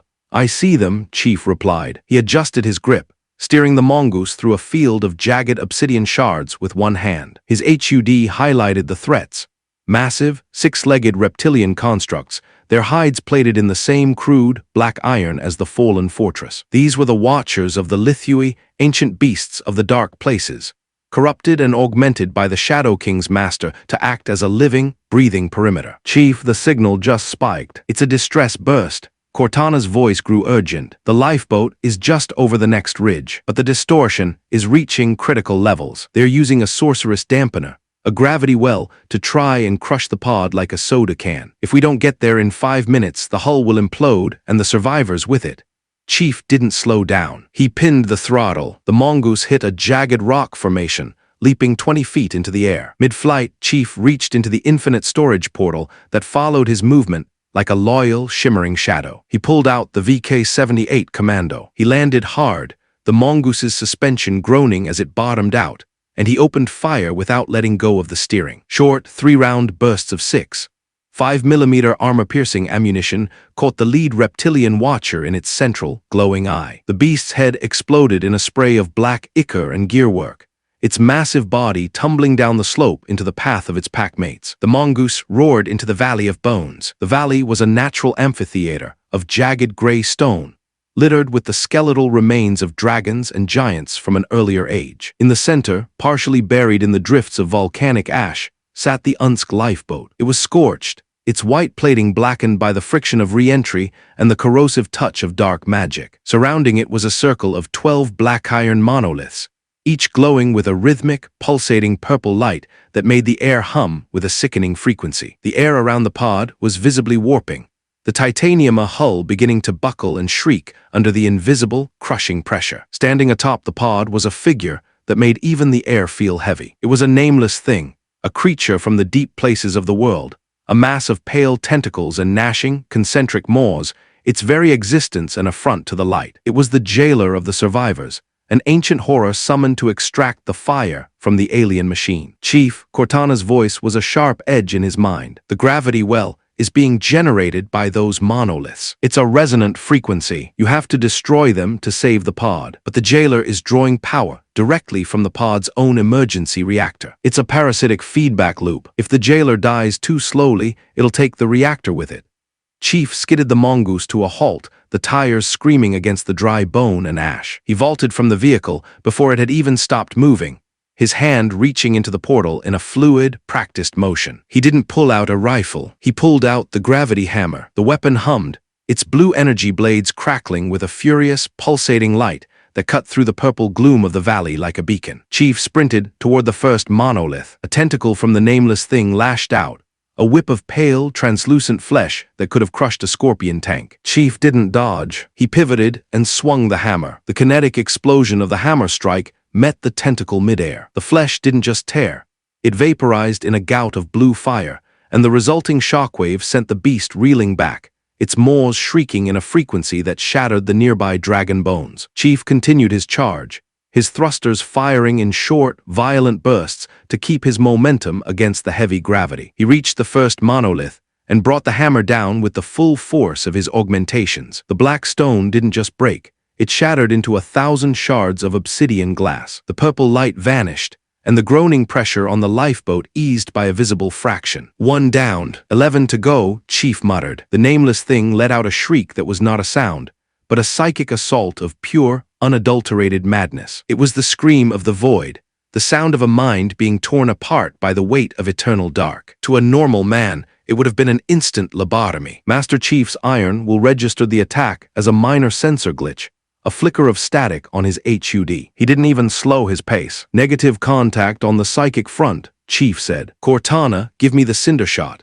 Chief discarded the hammer into the void and grabbed the Promethean-derived weapon. He fired. The hard light projectiles bounced off the valley floor, swerving in midair with a mind of their own to strike 3 monoliths simultaneously. The explosions were silent, perfect spheres of orange energy that erased the black stone from existence. The jailer roared in fury, its pale mass expanding as it tried to smother the lifeboat entirely. It began to leach the ship's remaining power at an accelerated rate, the reactor core glowing a dangerous, cherry red through the buckled hull. Chief, the pod's reactor is going critical. We're at 90% of the containment limit, Cortana yelled. If it blows, the whole valley becomes a radioactive crater. You need to disrupt the jailer's connection now. Chief looked at the beast. He looked at the remaining monoliths. He reached into the portal and pulled out the M41 SBNKR rocket launcher. I'm not targeting the monoliths, Chief said. He aimed the dual-tube launcher directly at the nameless thing's central, pulsing maw. He didn't fire standard rockets. He engaged the tracking sensor. Chief, what are you? Cortana began, then stopped as she saw his HUD. Oh, internal detonation. Tactical genius or sheer luck. I don't believe in luck, Chief replied. He fired. The rockets didn't hit the beast's outer skin. They entered the central maw and traveled deep into its gelatinous gullet before detonating. The explosion was muffled, a hollow, wet thud that caused the beast to swell like a balloon and then collapse inward as its internal structure was pulverized. The parasitic link was severed. The remaining monoliths, deprived of their living power source, flickered, and died. The gravitational distortion vanished with a violent pop of displaced air. Chief ran to the lifeboat. He grabbed the emergency release handle, his enhanced strength tearing the warped titanium door from its hinges with a screech of tortured metal. Inside, huddled in the dim, strobing red emergency lights, were three figures. They were not elven lords, wizards, or knights. They were Unsk Marines. Their armor was battered, their faces covered in soot and dried blood. But as they saw the olive-drab titan standing in the doorway, their eyes widened with a shock that transcended the terror they had just endured. "Chief," the corporal in the center whispered, her voice cracking. Is that really you? Or am I dead?" Chief stood back, the golden visor reflecting the survivors. "Pack your gear, Marine. We're leaving."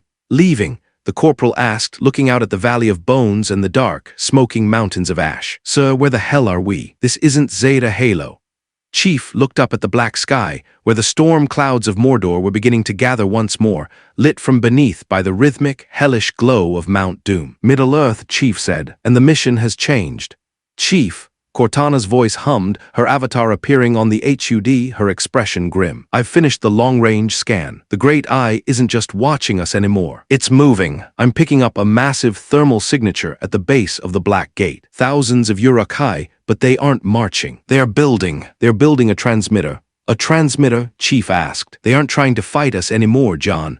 Cortana's voice dropped to a whisper. "They're trying to call for help, and based on the frequency they're trying to reach the Banished."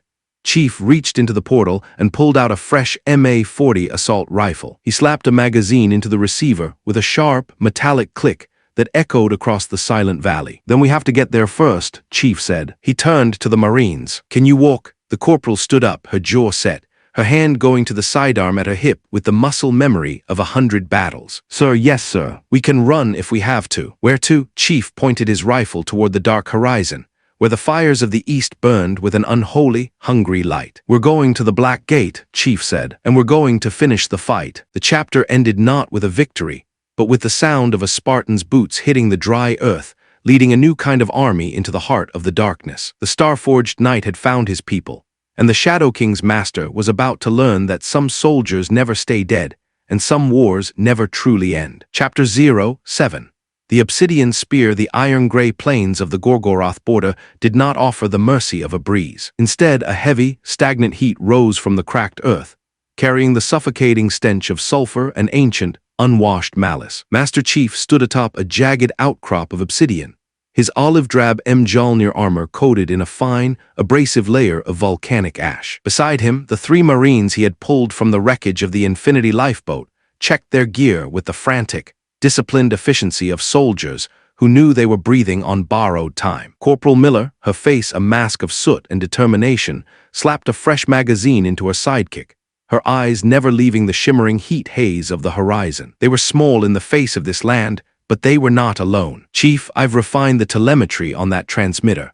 Cortana's voice whispered directly into the Spartan's neural lace, her tone sharp and laced with a growing sense of tactical dread. "The signal isn't just a beacon. It is a bridge. They are using a combination of a scavenged Unsk long-range comms array and some kind of sorcerous amplifier. The Great Eye isn't just looking for his lost ring anymore. He has tasted the frequency of the Banished, and he is trying to pull the Butcher's fleet directly into this atmosphere. If that connection stabilizes, we won't just be fighting orcs. We'll be fighting brutes with gravity hammers in a world that thinks plate armor is state-of-the-art."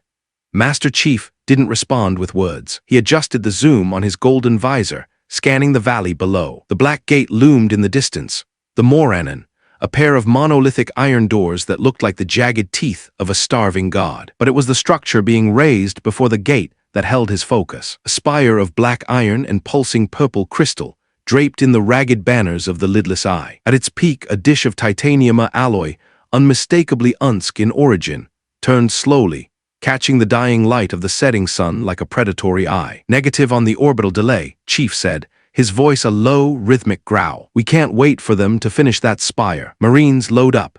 "Sir, yes, sir," Miller replied, though her voice wavered as she looked at the sheer scale of the army massing below. 10,000 Urukai, at least. And those weren't just trolls. Those were Aloghai. They are wearing plate. The iron-charged chief reached into the shimmering blue slipspace portal that hovered at his shoulder. The air screamed, as the hard light edges expanded. He didn't pull out a rifle. He pulled out the keys to a mobile fortress. With a heavy, mechanical groan, an M12 Warthog dropped from the void, its massive, deep-treaded tires slamming into the ash. The engine roared to life instantly, a deep, hydrogen-injected thrum that sent a vibration through the obsidian ridge. Mounted on the rear was the M41 Vulcan chain gun, its 3 barrels already beginning to spin in a pre-combat cycle. "Miller, you're driving," Chief commanded. "Jenkins, on the gun. O'Brien, you're in the passenger seat with the SBNKR. I'll provide the spearhead."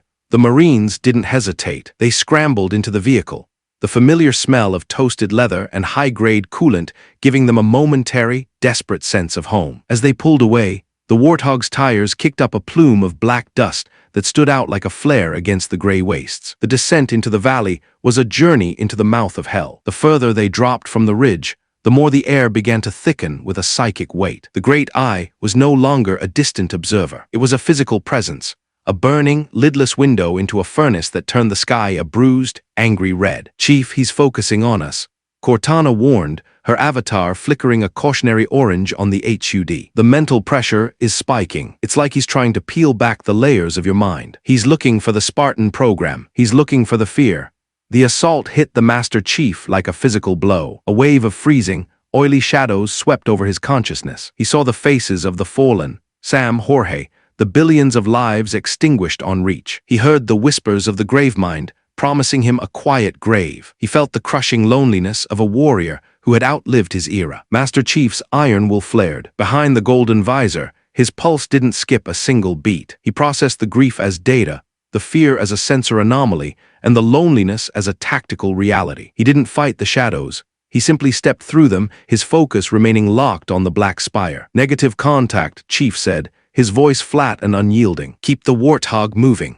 Battle of the Moranen, the Uruk-hai horde noticed the intruders. A roar that sounded like the earth itself, breaking apart, rose from the valley floor. Thousands of black iron shields were raised, and a forest of jagged spears turned to face the lone vehicle. Chief didn't wait for them to charge. He reached into the portal and pulled out the S7 sniper rifle. He stood on the moving mongoose he had summoned for himself, steering with his knees as he raised the long-barreled weapon to his shoulder. He fired. The 14, 5mm rounds streaked through the air, breaking the sound barrier with a series of sharp, whip-like cracks. The explosive rounds didn't target the front lines. They targeted the Alog-hai overseers. Each shot resulted in a blossoming spray of black blood and shattered plate armor. The massive trolls collapsed, their mountain-sized bodies creating gaps in the Uruk-hai formation. "Jenkins, open up," Miller shouted over the roar of the engine. The Warthog's chain gun erupted. A continuous, white-hot stream of lead tore into the orc ranks. The 12, 7mm rounds shredded through the crude iron shields as if they were made of parchment. Uruk-hai were lifted off their feet and thrown backward, their formation disintegrating under the industrial efficiency of the Vulcan gun. But the Great Eye was not finished. From the battlements of the Black Gate, 6 winged shapes detached themselves. The Nazgul, riding their fell beasts, dived toward the Warthog. Their shrieks tore through the air, a sound so foul it caused the Marines to cry out in agony, their hands flying to their ears. "O'Brien, the SBNKR. Now," Chief boomed. The private raised the dual-tube launcher, his hands shaking as the shadow of a leathery wing swept over the vehicle. He pulled the trigger. The first rocket hissed away, its tracking system locking onto the heat signature of the lead fell beast's throat. The detonation was a sphere of orange flame that sent the headless creature tumbling into the ash. Chief discarded the sniper rifle into the void and grabbed the disruptor. He fired a series of crackling, high-frequency bolts into the sky. The electrical discharge didn't kill the wraiths, but it interfered with the dark magic holding them to the physical plane. The Nazgul screeched as their forms flickered and paled, their fell beasts struggling to bank against the sudden, unnatural static. "The spire and the shadows, we're halfway to the spire, Chief," Cortana yelled. "But look at the ground." The earth before the Warthog began to bulge and ripple. From the darkness beneath the slag, dozens of great spiders, the spawn of Shelob, burst forth. Their many eyes glowed with a sickly green light, and their champing mandibles dripped with a neurotoxin that hissed against the ground. They lunged for the Warthog's tires, their silk sprayers aiming to foul the axles. Chief didn't slow down. He tapped his wrist gauntlet, activating the thruster pack. He launched himself from the mongoose, flying over the front rank of the spiders. Midair, he reached into the portal and pulled out the gravity hammer. He brought the weapon down with a force that shattered the ground. The kinetic shockwave didn't just crush the spiders. It sent a ripple through the earth that flipped the nearest Urukai into the air. Chief stood in the center of the carnage, a green titan in a sea of black blood. "I'll hold the line," Chief shouted to the Marines. "Get to the transmitter and plant the charges." Miller didn't argue. She swerved the warthog around the Spartan, the chain gun never ceasing its deadly rhythm. Chief turned to face the remaining thousands. He reached into the portal and pulled out the MA-40 assault rifle in his right hand and a plasma pistol in his left. He began to move, a blurring dance of ballistic and energy fire. He was a whirlwind of olive-drab titanium, his energy shields sizzling as they absorbed arrows and glancing blows from rusted cleavers. Every time a shield flare indicated a hit, Chief responded with a point-blank burst of 7.62mm fire. The orcs began to back away, their primal instincts finally overcoming their fear of the Great Eye. They were not fighting a man, they were fighting a storm. "The hammer of the stars, Chief, the spire is charging." Cortana's voice was a scream of digital static. "The portal is opening. Look up." The sky above the transmitter didn't just tear, it folded inward. A massive purple-rimmed slipspace rift began to expand, and through the shimmering void, the jagged, red and gray hull of a banished dreadnought began to emerge. The sound of its engines was a low-frequency hum that made the teeth of everyone in the valley ache. "They're here, Chief." Miller's voice crackled over the comms, filled with a new, icy terror. "We can't get the charges set. There's a brute chieftain guarding the base. He's got some kind of energy shield we can't break." Master Chief looked at the dreadnought. He looked at the spire. He reached into the infinite storage portal, his hand going deep into the shimmering blue void. "Cortana, I need the heavy ordnance," Chief said. "All of it, you got it, Chief." Opening the floodgates, the portal behind the Spartan expanded until it was 20 feet wide. Racks of weapons didn't just hover, they poured out onto the ground. Rocket launchers, sniper rifles, railguns, and crates of plasma grenades. Chief didn't pick up a gun, he picked up a target designator. The beacon for the orbital strike he had been prepping using the lifeboat's remaining satellite uplink. He pointed the laser at the base of the spire. "Miller, get the warthog clear." Now, a heartbeat later, the sky didn't just burn, it evaporated. From the very edge of space, a tungsten rod, launched from a low-orbit platform, slammed into the transmitter at a fraction of the speed of light. The explosion was not a bang. It was a pillar of white-hot light that erased the spire, the Urukai guards, and the brute chieftain in a single, silent microsecond. The resulting shockwave was a wall of dust and fire that flattened the black gates and threw the warthog 100 yards across the plain. The slipspace rift above collapsed violently. The banished dreadnought's bow was sheared off by the closing portal before the ship could fully emerge. The wreckage fell from the sky like a dying star, crashing into the mountains of ash with a sound that shook the entire continent. Master Chief stood in the center of the new crater, his energy shields glowing a furious, overloaded gold. He looked up at the Great Eye, which was now flickering, its gaze unfocused and dim. The bridge was closed. Chief walked toward the smoking remains of the warthog. Miller and the others were crawling out, battered but alive. They looked at the Spartan, then at the smoking ruin of the Black Gate. "Is it over, sir?" Jenkins asked, his voice a whisper. Chief looked toward the dark tower of Barad-Dur, which still stood in the distance, its foundations trembling but intact. He reached into the portal and pulled out a fresh battle rifle, checking the sights with a cold, mechanical precision. "No," Chief said. "We've just cleared the path. Now we finish the fight." He began to walk toward the heart of Mordor, his heavy boots thudding against the scorched earth. The star-forged knight was no longer just a defender. He was the end of the age. Chapter 08. The altar of ash. The air within the inner sanctum of the Morgai Pass did not circulate. It stagnated, thick with the cloying reek of old blood, volcanic sulfur, and a malice so ancient it felt like a physical weight upon the lungs. Far below the jagged precipice, the plains of Gorgoroth stretched out like a vast, scorched sea of ash, illuminated only by the rhythmic, hellish pulse of Mount Doom. Lord Ilarion, his robes now little more than blackened rags, knelt at the center of a circle of shattered obsidian. His hands, raw and blistered from the heat of the wastes, pressed against the cold stone as he began the final, desperate rite. Around him, the mountain groaned. The very foundations of the Eiffel Jueth seemed to recoil from the words he spoke. They were not words of the elves, nor of the men of the West. They were the guttural, vibrating phonetics of a language that predated the sun and the moon, a tongue used to weave the fabric of the stars. Ilarion's voice cracked, a dry rasp against the howling wind that tore through the mountain pass. He chanted of the void, of the great silence between worlds, and of the warrior who had been forged in the fires of a future yet to be born. On the slopes below, the silence was broken by the rhythmic, deafening beat of iron drums. The Shadow King's remaining host, a fanatical legion of Uruk-hai and Olog-hai, swarmed up the narrow goat paths. Their jagged blades scraped against the stone, a sound like 1,000 sharpening stones. Arrows tipped with Morgul poison whistled through the dark, thudding into the ancient masonry of the ritual site. Ladders of black iron were thrown against the cliffs, and the guttural roars of monsters filled the air. Ilarion did not look back. He poured his very life force into the runes carved at his feet. The silver light of the Eldar flickered within him, meeting the violent, azure glow of the awakening portal. The ground quaked. The sky above the pass began to swirl into a tight, unnatural vortex. "The veil thins," he whispered, his eyes rolling back in his head as the power surged through him. "Something stirs beyond the stars, something that knows no fear."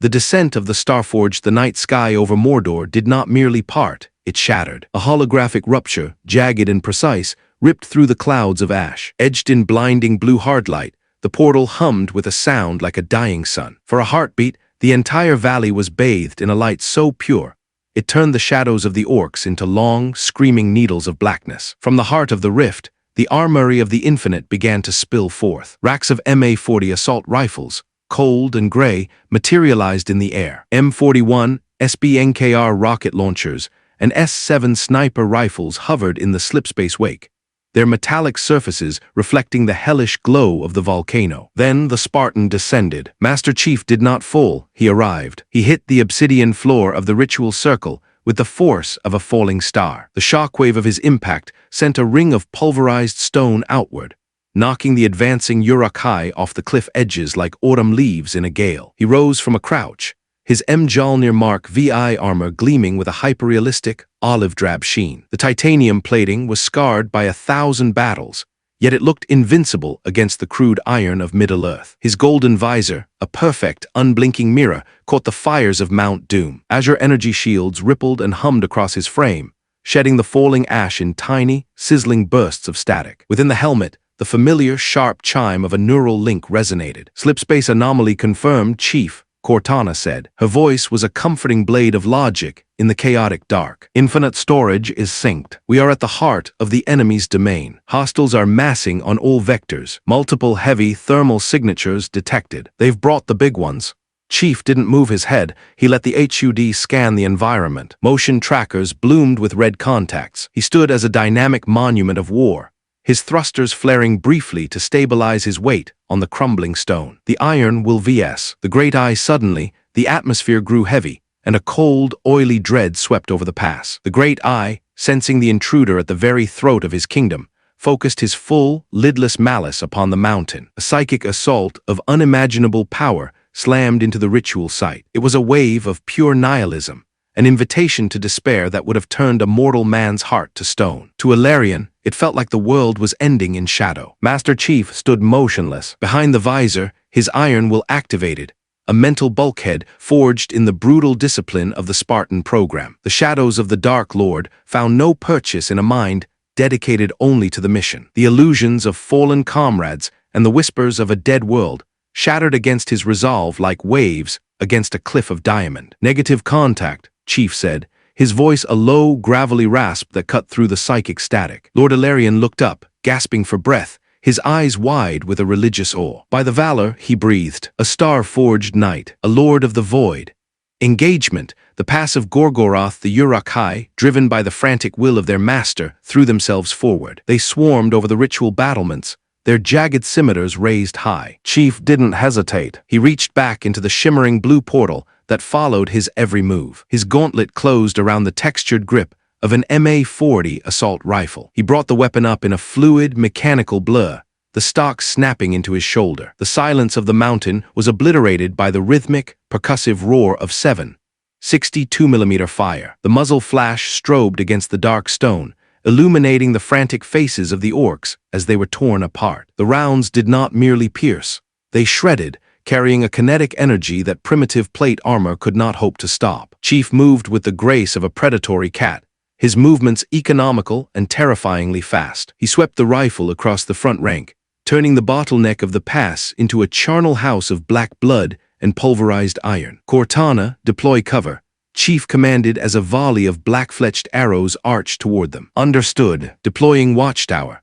A metallic pod dropped from the portal, slamming into the ground and unfolding into an automated sentry turret. It began to track and fire with independent, robotic precision, its twin-linked guns barking a staccato counterpoint to the Spartan's rifle. Chief reached into his belt and pulled 2 blue orbs. He primed the plasma grenades and hurled them deep into the mass of Uruk-hai, climbing the southern ladders. The blue explosions were silent for a microsecond before the shockwave hit, vaporizing the ladders and the creatures on them in a sphere of superheated plasma. The air tasted of copper and burnt ozone. Chief swapped the rifle for the BR-75 battle rifle, picking off the goblin archers on the higher ridges with surgical 3-round bursts. He was a whirlwind of titanium and fire. Every time an orc managed to close the distance, Chief met them with a strike from his gauntleted fist that shattered bone and helmet alike. The Iron Chariot, overshield active, Cortana noted. I'm picking up a mass of Olog-hai at the base of the tower. They've brought a battering ram infused with necroenergy. If that thing hits the foundation, this whole peak goes down.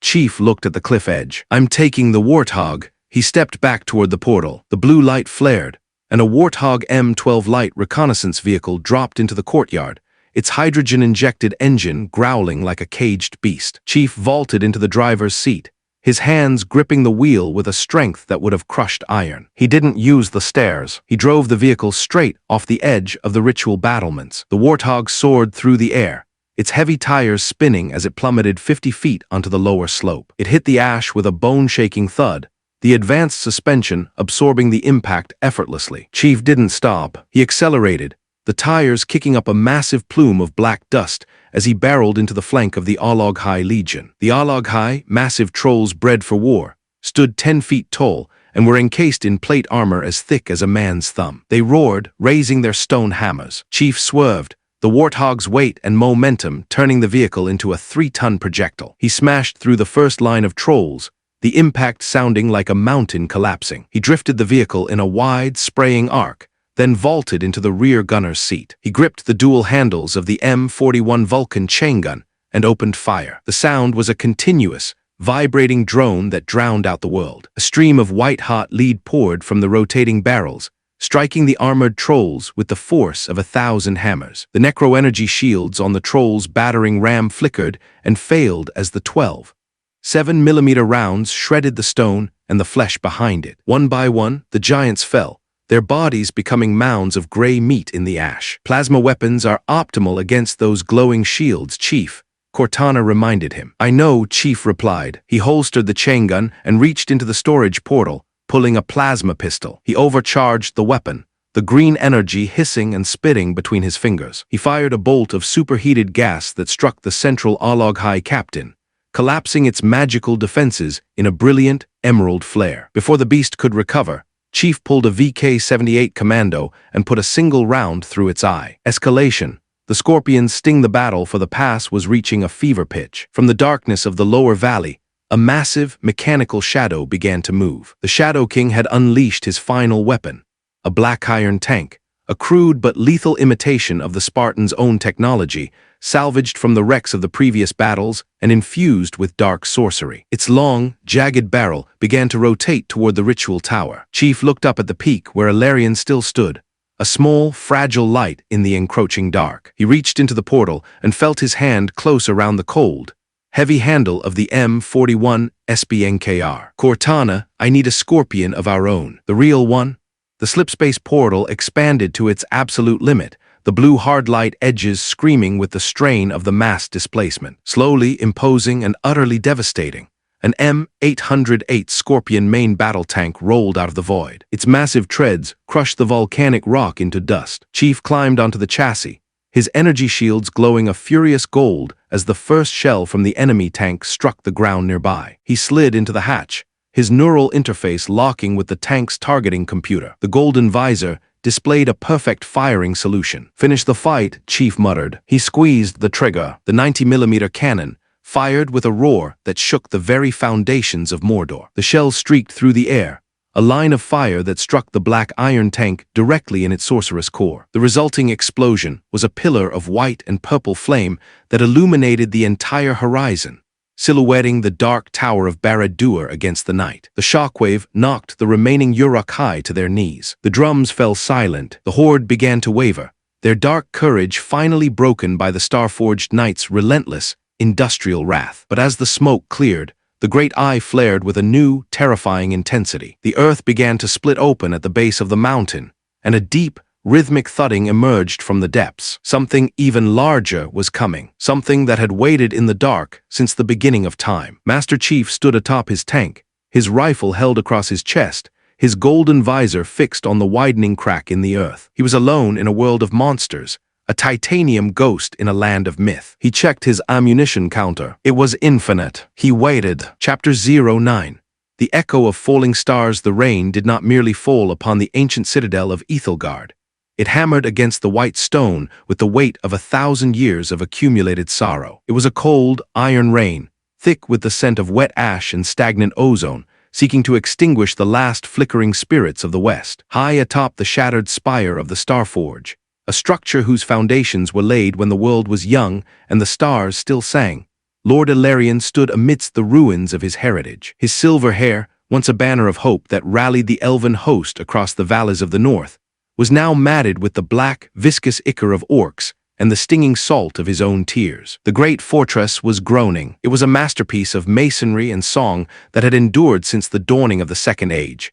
But now it buckled under the literal and metaphysical pressure of 1,000,000 boots. Below, in the churning, blood-streaked mud of the lower bailey, the Shadow King's horde was a writhing sea of jagged iron, rusted plate, and filth. They were a tide of darkness that had finally reached the throat of the world, their war drums beating a rhythmic, hollow pulse that shook the very bedrock of the mountain. Ilarion knelt upon the central dais, a circle of pristine alabaster now cracked and stained. His bloodied fingers traced the deep-cut runes of a forgotten language. These were not the graceful, flowing scripts of the High Elves, but the harsh, primordial sigils of the First Shapers, words that carried the gravimetric weight of the mountain's heart. He began to chant. His voice was a low, vibrating drone, a subvocal frequency that seemed to pull the very oxygen from the courtyard. The ritual flames in the surrounding brazier, fueled by oils that had burned for centuries, suddenly sputtered and died. They were replaced by a cold, spectral light that bled from the cracks in the marble,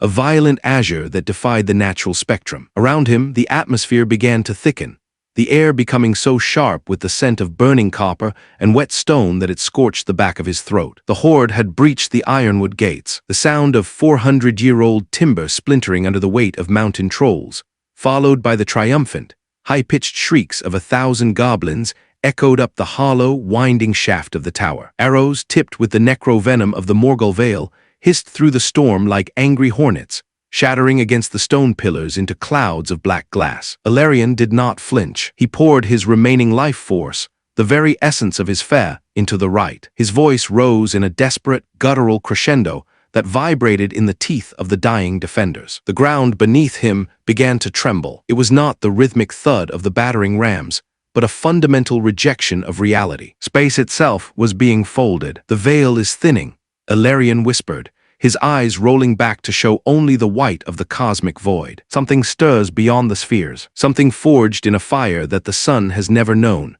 The geometric rupture the sky above Ethelgard did not part, it tore. A violent, mathematically precise geometric rupture manifested in the black, roiling clouds, a jagged, rectangular wound in the tapestry of the night. It was edged in a blinding, artificial blue, a hard light shimmer that cast long, stark, high-contrast shadows across the panicked orcs below. The thunder of the storm was instantly silenced by a new sound, a deep, rhythmic, mechanical thrumming that vibrated in the marrow of the bone and the foundations of the stone. From the center of the blue void, the armory of the infinite began to manifest. It was a localized slipspace aperture, a pocket of folded spacetime slaved to a singular neural frequency. Racks of weapons, sleek and terrifyingly utilitarian, hovered in the slipspace wake. Long-barreled rifles of olive-drab titanium, heavy rocket launchers with dual, over-under muzzles, and crates of canisters that pulsed with a soft, periodic azure light hung suspended in the air, defying the gravity of Middle-earth. Then the champion delivered himself. Master Chief did not arrive with a whisper or a magical flourish. He hit the obsidian floor of the Starforge with the raw kinetic energy of a falling moon. The impact was cataclysmic. A shockwave of pulverized stone, blue static, and pressurized air radiated outward in a perfect ring, clearing the courtyard of the first wave of climbing goblins as if they were chaff in a gale. He rose slowly from a three-point landing. The Mjolnir Mark VI armor gleamed with a hyperrealistic, military finish, a flat, olive-drab green that seemed to drink the ambient firelight. This was no knight of legend in polished, ceremonial plate. This was a machine of war, encased in scarred, battle-hardened titanium. His golden visor, a perfect, opaque mirror reflecting the fires of the dying city and the terror of the horde, scanned the horizon with a processing speed that defied human perception. Azure energy shields rippled and hummed across his frame, shedding the freezing rain in tiny, sizzling bursts of steam that trailed behind his movements like ghostly wings. Within the silent, pressurized tomb of the helmet, a soft, chime-like voice broke the static. "Slipspace anomaly confirmed, Chief," Cortana said. Her voice was a sharp, clinical blade of logic cutting through the archaic chaos. "Atmospheric pressure is dropping, 78% nitrogen, 21% oxygen. It's breathable but barely. Infinite storage is online and synced to your neural lace. Scanners are redlining. I'm counting over 10,000 hostiles in the immediate vicinity, and something ancient and massive is watching us from the eastern ridges. We're definitely not on Zeta Halo anymore." Chief did not speak. He didn't need to. He stood as an immovable pillar of emerald metal, his thrusters flaring in microbursts to adjust his center of gravity as the floor groaned and cracked beneath his half-ton mass. The iron will vs. The lidless eye, the Shadow King, entrenched in the necrotic darkness of the lower planes, felt the intrusion. A mind that had survived the fall of gods and the drowning of continents turned its lidless, burning gaze toward the spire. It unleashed a psychic assault of pure, concentrated dread, a wave of metaphysical nihilism designed to turn a man's courage to ash and his mind to liquid madness. Shadows twisted into the shapes of the chief's own history. He saw visions of a burning reach, the glassing of colonies, the silent, empty helmets of fallen Spartans, and the suffocating, infinite hunger of the flood. The very air around the chief began to scream with the weight of 1 billion lost souls, a psychic gravity meant to bring him to his knees. Master Chief stood perfectly still. Behind the visor,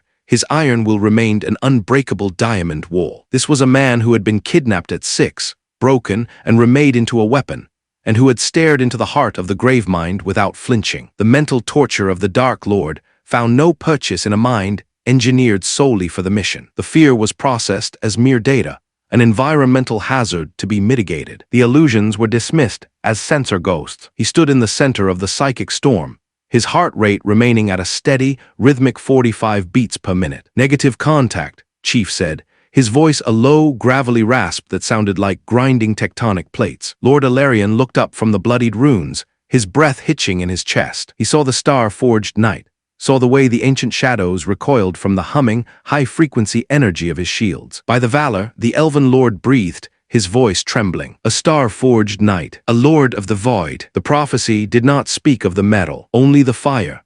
The staccato of progress, the Uruk-hai vanguard crested the battlements, their jagged, serrated scimitars dripping with black gore. They saw the green giant, and driven by a cocktail of drug-induced rage and the direct command of their master, let out a collective, guttural roar, charging forward in a mindless frenzy. Chief didn't move until they were within 10 paces. In a single, fluid motion that was a blur of augmented reflexes, he reached into the shimmering blue portal hovering over his shoulder. His gauntlet closed around the textured, ergonomic grip of an MA-40 assault rifle. He brought the stock to his shoulder, the HUD snapping a red, diamond-shaped reticle onto the throat of the lead Uruk. The silence of the ancient tower was obliterated by the rhythmic, mechanical bark of 7.62mm armor-piercing fire. The muzzle flash strobed against the dark stone, illuminating the carnage in horrific detail. The rounds did not merely pierce the orcs, they shattered them. At 600 rounds per minute, the kinetic energy turned crude iron plate into secondary shrapnel that shredded the ranks behind them. Chief moved with the grace of a predatory cat, his heavy boots echoing with metallic thuds as he swept the rifle in a precise, killing arc. Every 3-round burst was a masterpiece of efficiency, Tactical, cold, and final. Cortana, deploy the sentry. Clear the ridges. Chief commanded as a secondary wave of archers appeared on the opposite cliffs. Understood. Watchtower online and tracking.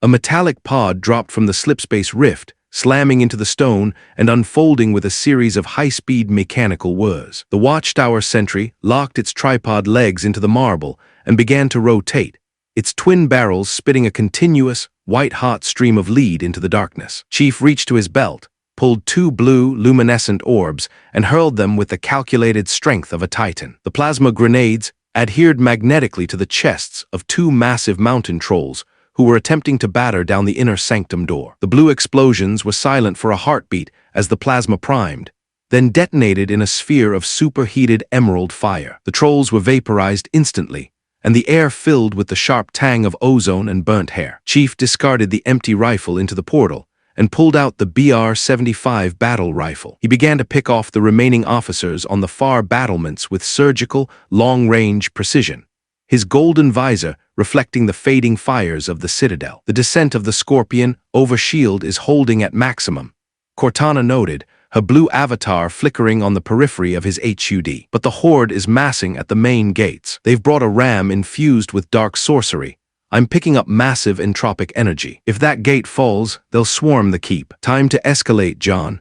Chief looked down at the courtyard, 500 feet below. I'm going down. He did not take the stairs. He stepped off the edge of the spire. He fell through the darkness like a meteor of titanium and resolve. Mid-fall, he reached into the portal and commanded the heavy assets. The air screamed as the slipspace rift expanded to accommodate a massive mass displacement. With a thunderous, mechanical roar, an M12 Warthog dropped into the open air beside him. Chief caught the roll cage of the vehicle in midair, his boots slamming into the driver's seat with a force that would have shattered a normal man's legs. The Mjolnir armor took the strain. The tires hit the muddy earth of the lower Bailey a split second later, the advanced independent suspension groaning as it absorbed the 500-foot drop. Chief didn't stop to admire the physics. He twisted the steering wheel, the hydrogen-injected engine growling like a prehistoric beast as he barreled into the flank of the Orc Legion. The heavy, deep-treaded tires crushed bones, shields, and iron alike,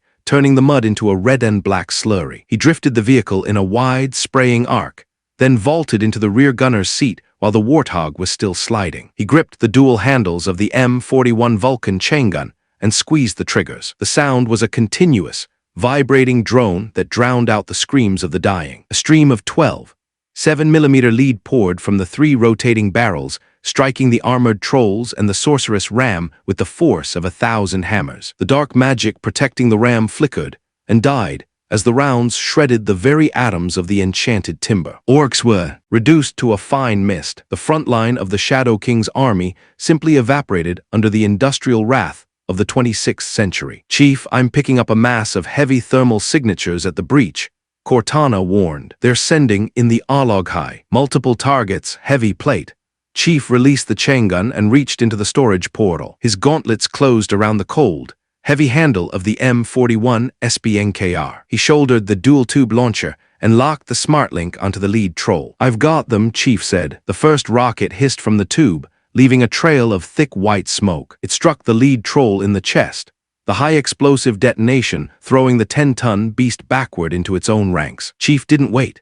He fired the second tube, the rocket striking the base of a nearby siege tower and bringing the entire wooden mountain crashing down in a roar of fire and splinters. The ground began to shake with a new, deeper rhythm. From the darkness of the forest, an M808 Scorpion main battle tank rolled out of the slipspace void, its massive, 4-tread system carving deep, permanent furrows in the earth. Chief climbed onto the chassis, his energy shields rippling as a volley of flaming arrows struck his armor and hissed into harmless ash. He slid into the commander's hatch, his neural link locking with the tank's targeting computer. The 90mm cannon slowly rotated toward the darkness, where the Shadow King's generals were rallying their scattered forces. The golden visor reflected the entire battlefield, a sea of monsters facing a single metal god. Chief checked his ammunition counts. The portal was wide open. The racks were full. Cortana, overshield active. Let's finish this, Chief said. But on the horizon, the darkness began to thicken. A great, lidless eye of fire opened in the clouds above the mountains, and a sound like a world breaking echoed through the valley. The horde did not flee. They began to chant a single name, a rhythmic, booming sound that shook the stones of Ethelgard. Master Chief adjusted his grip on the controls. The cannon roared, a pillar of white flame that cut through the night. The real fight for Middle-earth was only just beginning. Chapter 10. The resonance of iron and spirit. The rain that battered the jagged, white stone spires of Ethelgard did not feel like water. It felt like the cold, wet weight of a dying age, pressing down on the shoulders of those few who remained to witness the end. It was a deluge that carried the stinging scent of wet ash, rusted iron, and the pervasive, cloying musk of the unwashed horde. This was a relentless downpour that sought to do more than drown the land.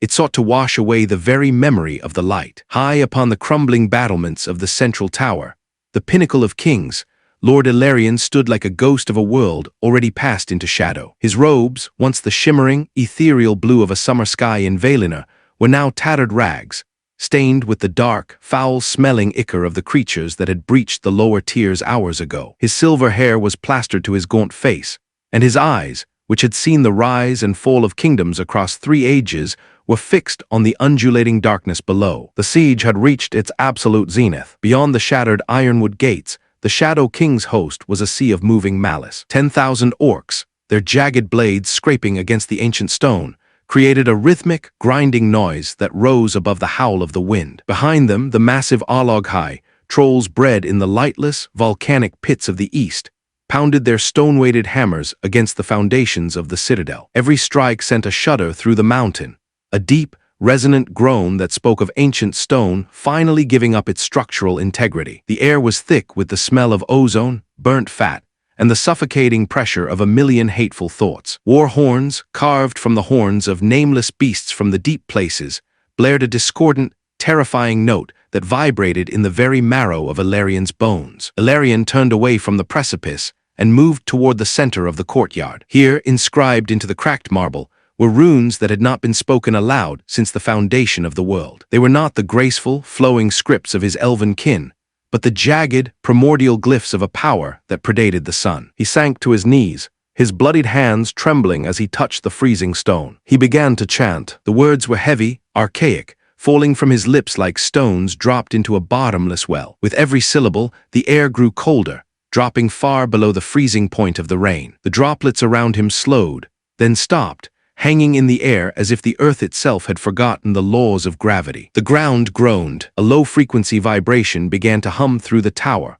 a sound so deep it was felt in the chest rather than heard by the ears. In the darkness of the lower bailey, the orcs paused, their yellowed eyes turning upward in sudden, instinctive confusion. The runes at Ilarion's feet began to pulse with a violent, azure light, a blue so piercing, so artificial, that it seemed to burn the very shadows out of existence. "The veil is thinning," Ilarion whispered, his voice cracking with the immense strain of the rite. "The foundations of the world are but dust. Something stirs beyond the stars, something forged in a fire that has no name." As the final word left his lips, the night sky above Ethelgard did not merely part, it ruptured. A jagged, geometric tear appeared in the black, roiling clouds, a slipspace anomaly that ripped through the atmosphere with a sound like a world being unzipped by a giant's hand. It was a violent, technological wound in the tapestry of Arda, edged in blinding blue hard-light polygons that shimmered with an impossible, mathematical precision. From the heart of this rupture, a holographic portal expanded, a gateway of shimmering blue glass that cast long, stark shadows across the ruins. Racks of weapons, sleek and ruthlessly efficient, began to spill forth, hovering in the air as if suspended by invisible hands within the localized anti-gravity field. There were MA-40 assault rifles, their matte gray titanium finishes drinking the flickering light of the fires, and M41 SBNKR rocket launchers, their dual over-under barrels gleaming with the promise of industrial-scale destruction. Then the champion arrived. There was no soft landing, no angelic descent. A heavy, metallic thud shook the entire courtyard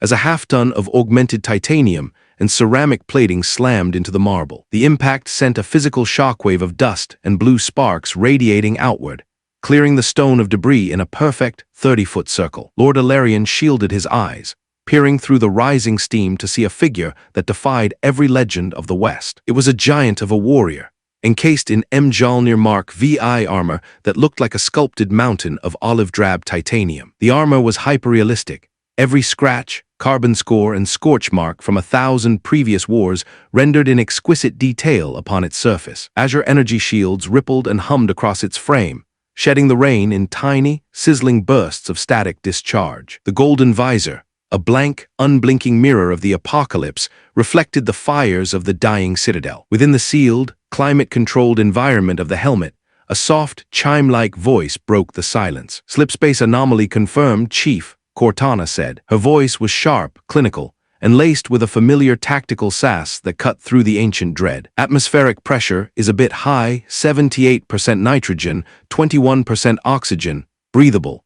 But the local architecture is definitely pre-industrial. Scanners are showing 10,000 hostiles closing on our position. We have infinite storage online and synced to your neural lace. Hostiles everywhere, Chief. I suggest we get to work. The Master Chief did not move immediately. He stood in a dynamic, battle-ready pose, his thrusters flaring in microbursts to stabilize his weight on the uneven, cracking stone. He performed a sub-second scan of the environment, his HUD heads-up display, highlighting threat vectors, enemy troop concentrations, and structural weaknesses in the tower. He was a machine of war, a star-forged knight who had stepped out of a digital nightmare and into a living myth. Suddenly, the air in the courtyard grew thick and oily. A cold, psychic weight descended upon the tower, a wave of concentrated, absolute dread sent by the Shadow King himself. The Dark Lord, sensing an intruder whose soul was unlike any in Middle-earth, a mind untouched by the music of the Aenar, unleashed his full malice. Shadows coiled around the Spartan like tentacles of smoke,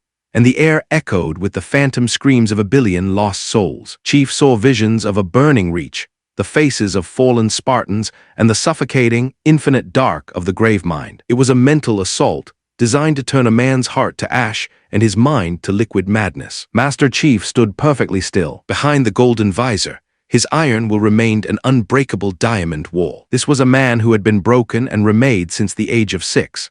The psychic poison of a fallen king found no purchase in a mind forged solely for the mission. The fear was processed as mere data, an environmental hazard to be mitigated. The illusions were dismissed as sensor ghosts. He stood at the center of the psychic storm, his heart rate remaining at a steady, rhythmic 45 beats per minute. Negative contact, Chief said. His voice was a low, gravelly rasp that sounded like tectonic plates grinding together. Lord Ilarion looked up from the bloodied runes, his breath hitching. He saw the way the ancient shadows recoiled from the humming high-frequency energy of the Spartan's shields. He saw the absolute, terrifying calm of the warrior. By the valor, the Elven Lord breathed, his voice trembling with a mixture of terror and awe. A star-forged knight, a lord of the void. The fire, it does not burn, it sings. The Uruk-hai vanguard crested the battlements, their jagged, serrated scimitars dripping with black gore. They saw the green giant and let out a collective, guttural roar, charging forward in a mindless frenzy of rusted iron and drug-fueled rage. Chief didn't move until they were within 10 paces. In a single, fluid motion that was a blur of augmented reflexes, he reached into the shimmering blue portal hovering over his shoulder. His gauntlet closed around the textured, ergonomic grip of an MA-40 assault rifle. He brought the stock to his shoulder, the HUD snapping a red reticle onto the throat of the lead Uruk. The silence of the ancient tower was obliterated by the rhythmic, mechanical bark of 7.62mm armor-piercing fire. The muzzle flash strobed against the dark stone, illuminating the carnage in jagged bursts of white light. The rounds did not merely pierce the orcs, they shattered them. The kinetic energy turned crude iron plate into lethal shrapnel that shredded the ranks behind them. Chief moved with the grace of a predatory cat, his boots echoing with heavy metallic thuds as he swept the rifle in a precise, killing arc. Every 3-round burst was a masterpiece of efficiency, dropping an enemy with mathematical certainty. Cortana, deploy the sentry, clear the perimeter, Chief commanded as a secondary wave of archers appeared on the opposite ridge. Understood. Watchtower online. A metallic pod dropped from the slipspace rift, slamming into the ground and unfolding with a series of high-speed mechanical whirs. The watchtower sentry locked its tripod legs into the stone and began to track, its twin barrels spitting a continuous, white-hot stream of lead into the darkness, shredding the goblin archers before they could even draw their bowstrings. Chief reached to his belt, pulled 2 blue, luminescent orbs, and hurled them with the strength of a titan. The plasma grenades adhered magnetically to the chests of 2 massive mountain trolls, who were attempting to batter down the inner sanctum door. The blue explosions were silent for a microsecond before the shockwave hit, vaporizing the monsters and the stone around them in a sphere of superheated emerald fire. The tang of ozone and burnt hair filled the air. He stepped toward Alarion and tapped his wrist. A shimmering, golden dome of energy expanded outward, the bubble shield. Arrows and stones struck the barrier and evaporated into ash, pinging off the energy field like harmless rain. "Stay down," Chief said to the stunned lord. Chief discarded the empty rifle into the portal and pulled out the BR-75 battle rifle. He began to pick off the remaining officers with surgical precision, his golden visor reflecting the fading fires of the citadel. He was a whirlwind of titanium and fire, a force of nature that the world of Middle-earth was never meant to witness. "Overshield is holding at maximum," Cortana noted, her avatar flickering on his HUD. "But the horde is massing at the main gates. They've brought a ram infused with dark sorcery. I'm picking up massive entropic energy. If that gate falls, they'll swarm the keep. Time to escalate, John." Chief looked down at the courtyard, 500 feet below. "I'm going down." He did not take the stairs. He stepped off the edge of the spire into the abyss. He fell through the darkness like a meteor of titanium and resolve. Mid-fall, he reached into the portal and commanded the heavy assets. The air screamed as the slipspace rift expanded to accommodate the mass displacement of a vehicle. With a thunderous, mechanical roar, an M12 Warthog dropped into the air beside him. Chief caught the roll cage of the vehicle in midair, his boots slamming into the driver's seat just as the tires hit the muddy earth of the lower Bailey with a bone-jarring impact. The Mjolnir armor took the G-force that would have turned a normal man to jelly. The Warthog's suspension groaned but held. Chief didn't stop to admire the physics. He twisted the steering wheel, the hydrogen-injected engine growling like a prehistoric beast as he barreled into the flank of the Orc Legion. The heavy, deep-treaded tires crushed bones, shields, and iron alike, turning the mud into a red and black slurry. He drifted the vehicle in a wide, spraying arc,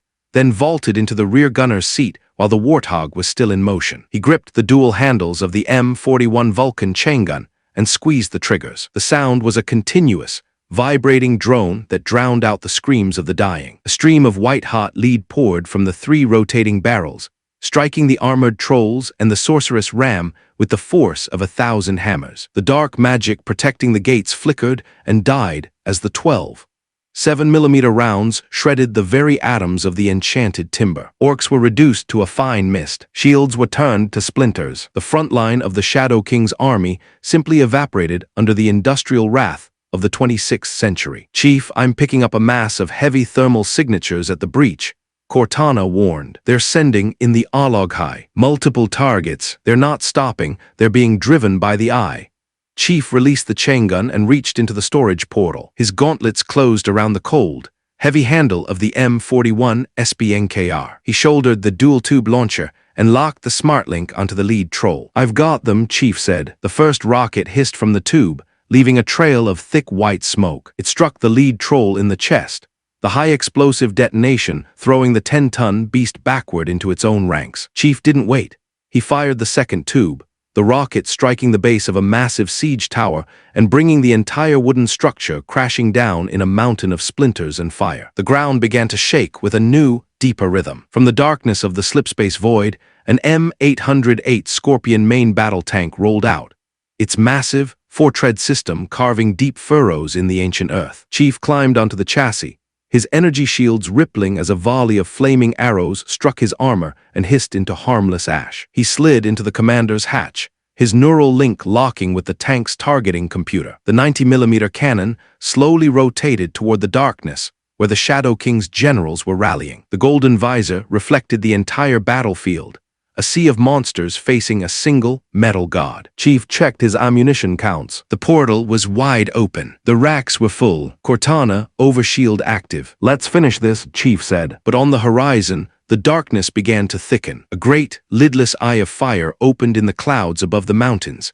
and a sound like a world-breaking echoed through the valley. The horde did not flee. They began to chant a single name, a rhythmic, booming sound that shook the very stones of Ethelgard. Master Chief adjusted his grip on the controls. The cannon roared, a pillar of white flame that cut through the night. The shells hit the front lines, turning the earth into a graveyard of fire. Yet as the smoke cleared, the horde seemed to double in size. From the cracks in the earth, new, nameless horrors crawled forth, driven by a will that was ancient, hungry, and now very angry. Chief looked at his tactical display. The numbers were climbing. The red dots on the motion tracker were merging into a solid, inescapable wall of threat. He reached into the portal and pulled out a gravity hammer, the heavy head pulsing with a dangerous, rhythmic blue energy. The first clash was over. The true war for Middle-earth had just begun. He stood atop the tank, a titanium sentinel in the iron rain, waiting for the tide to hit. He had one mission: to finish the fight,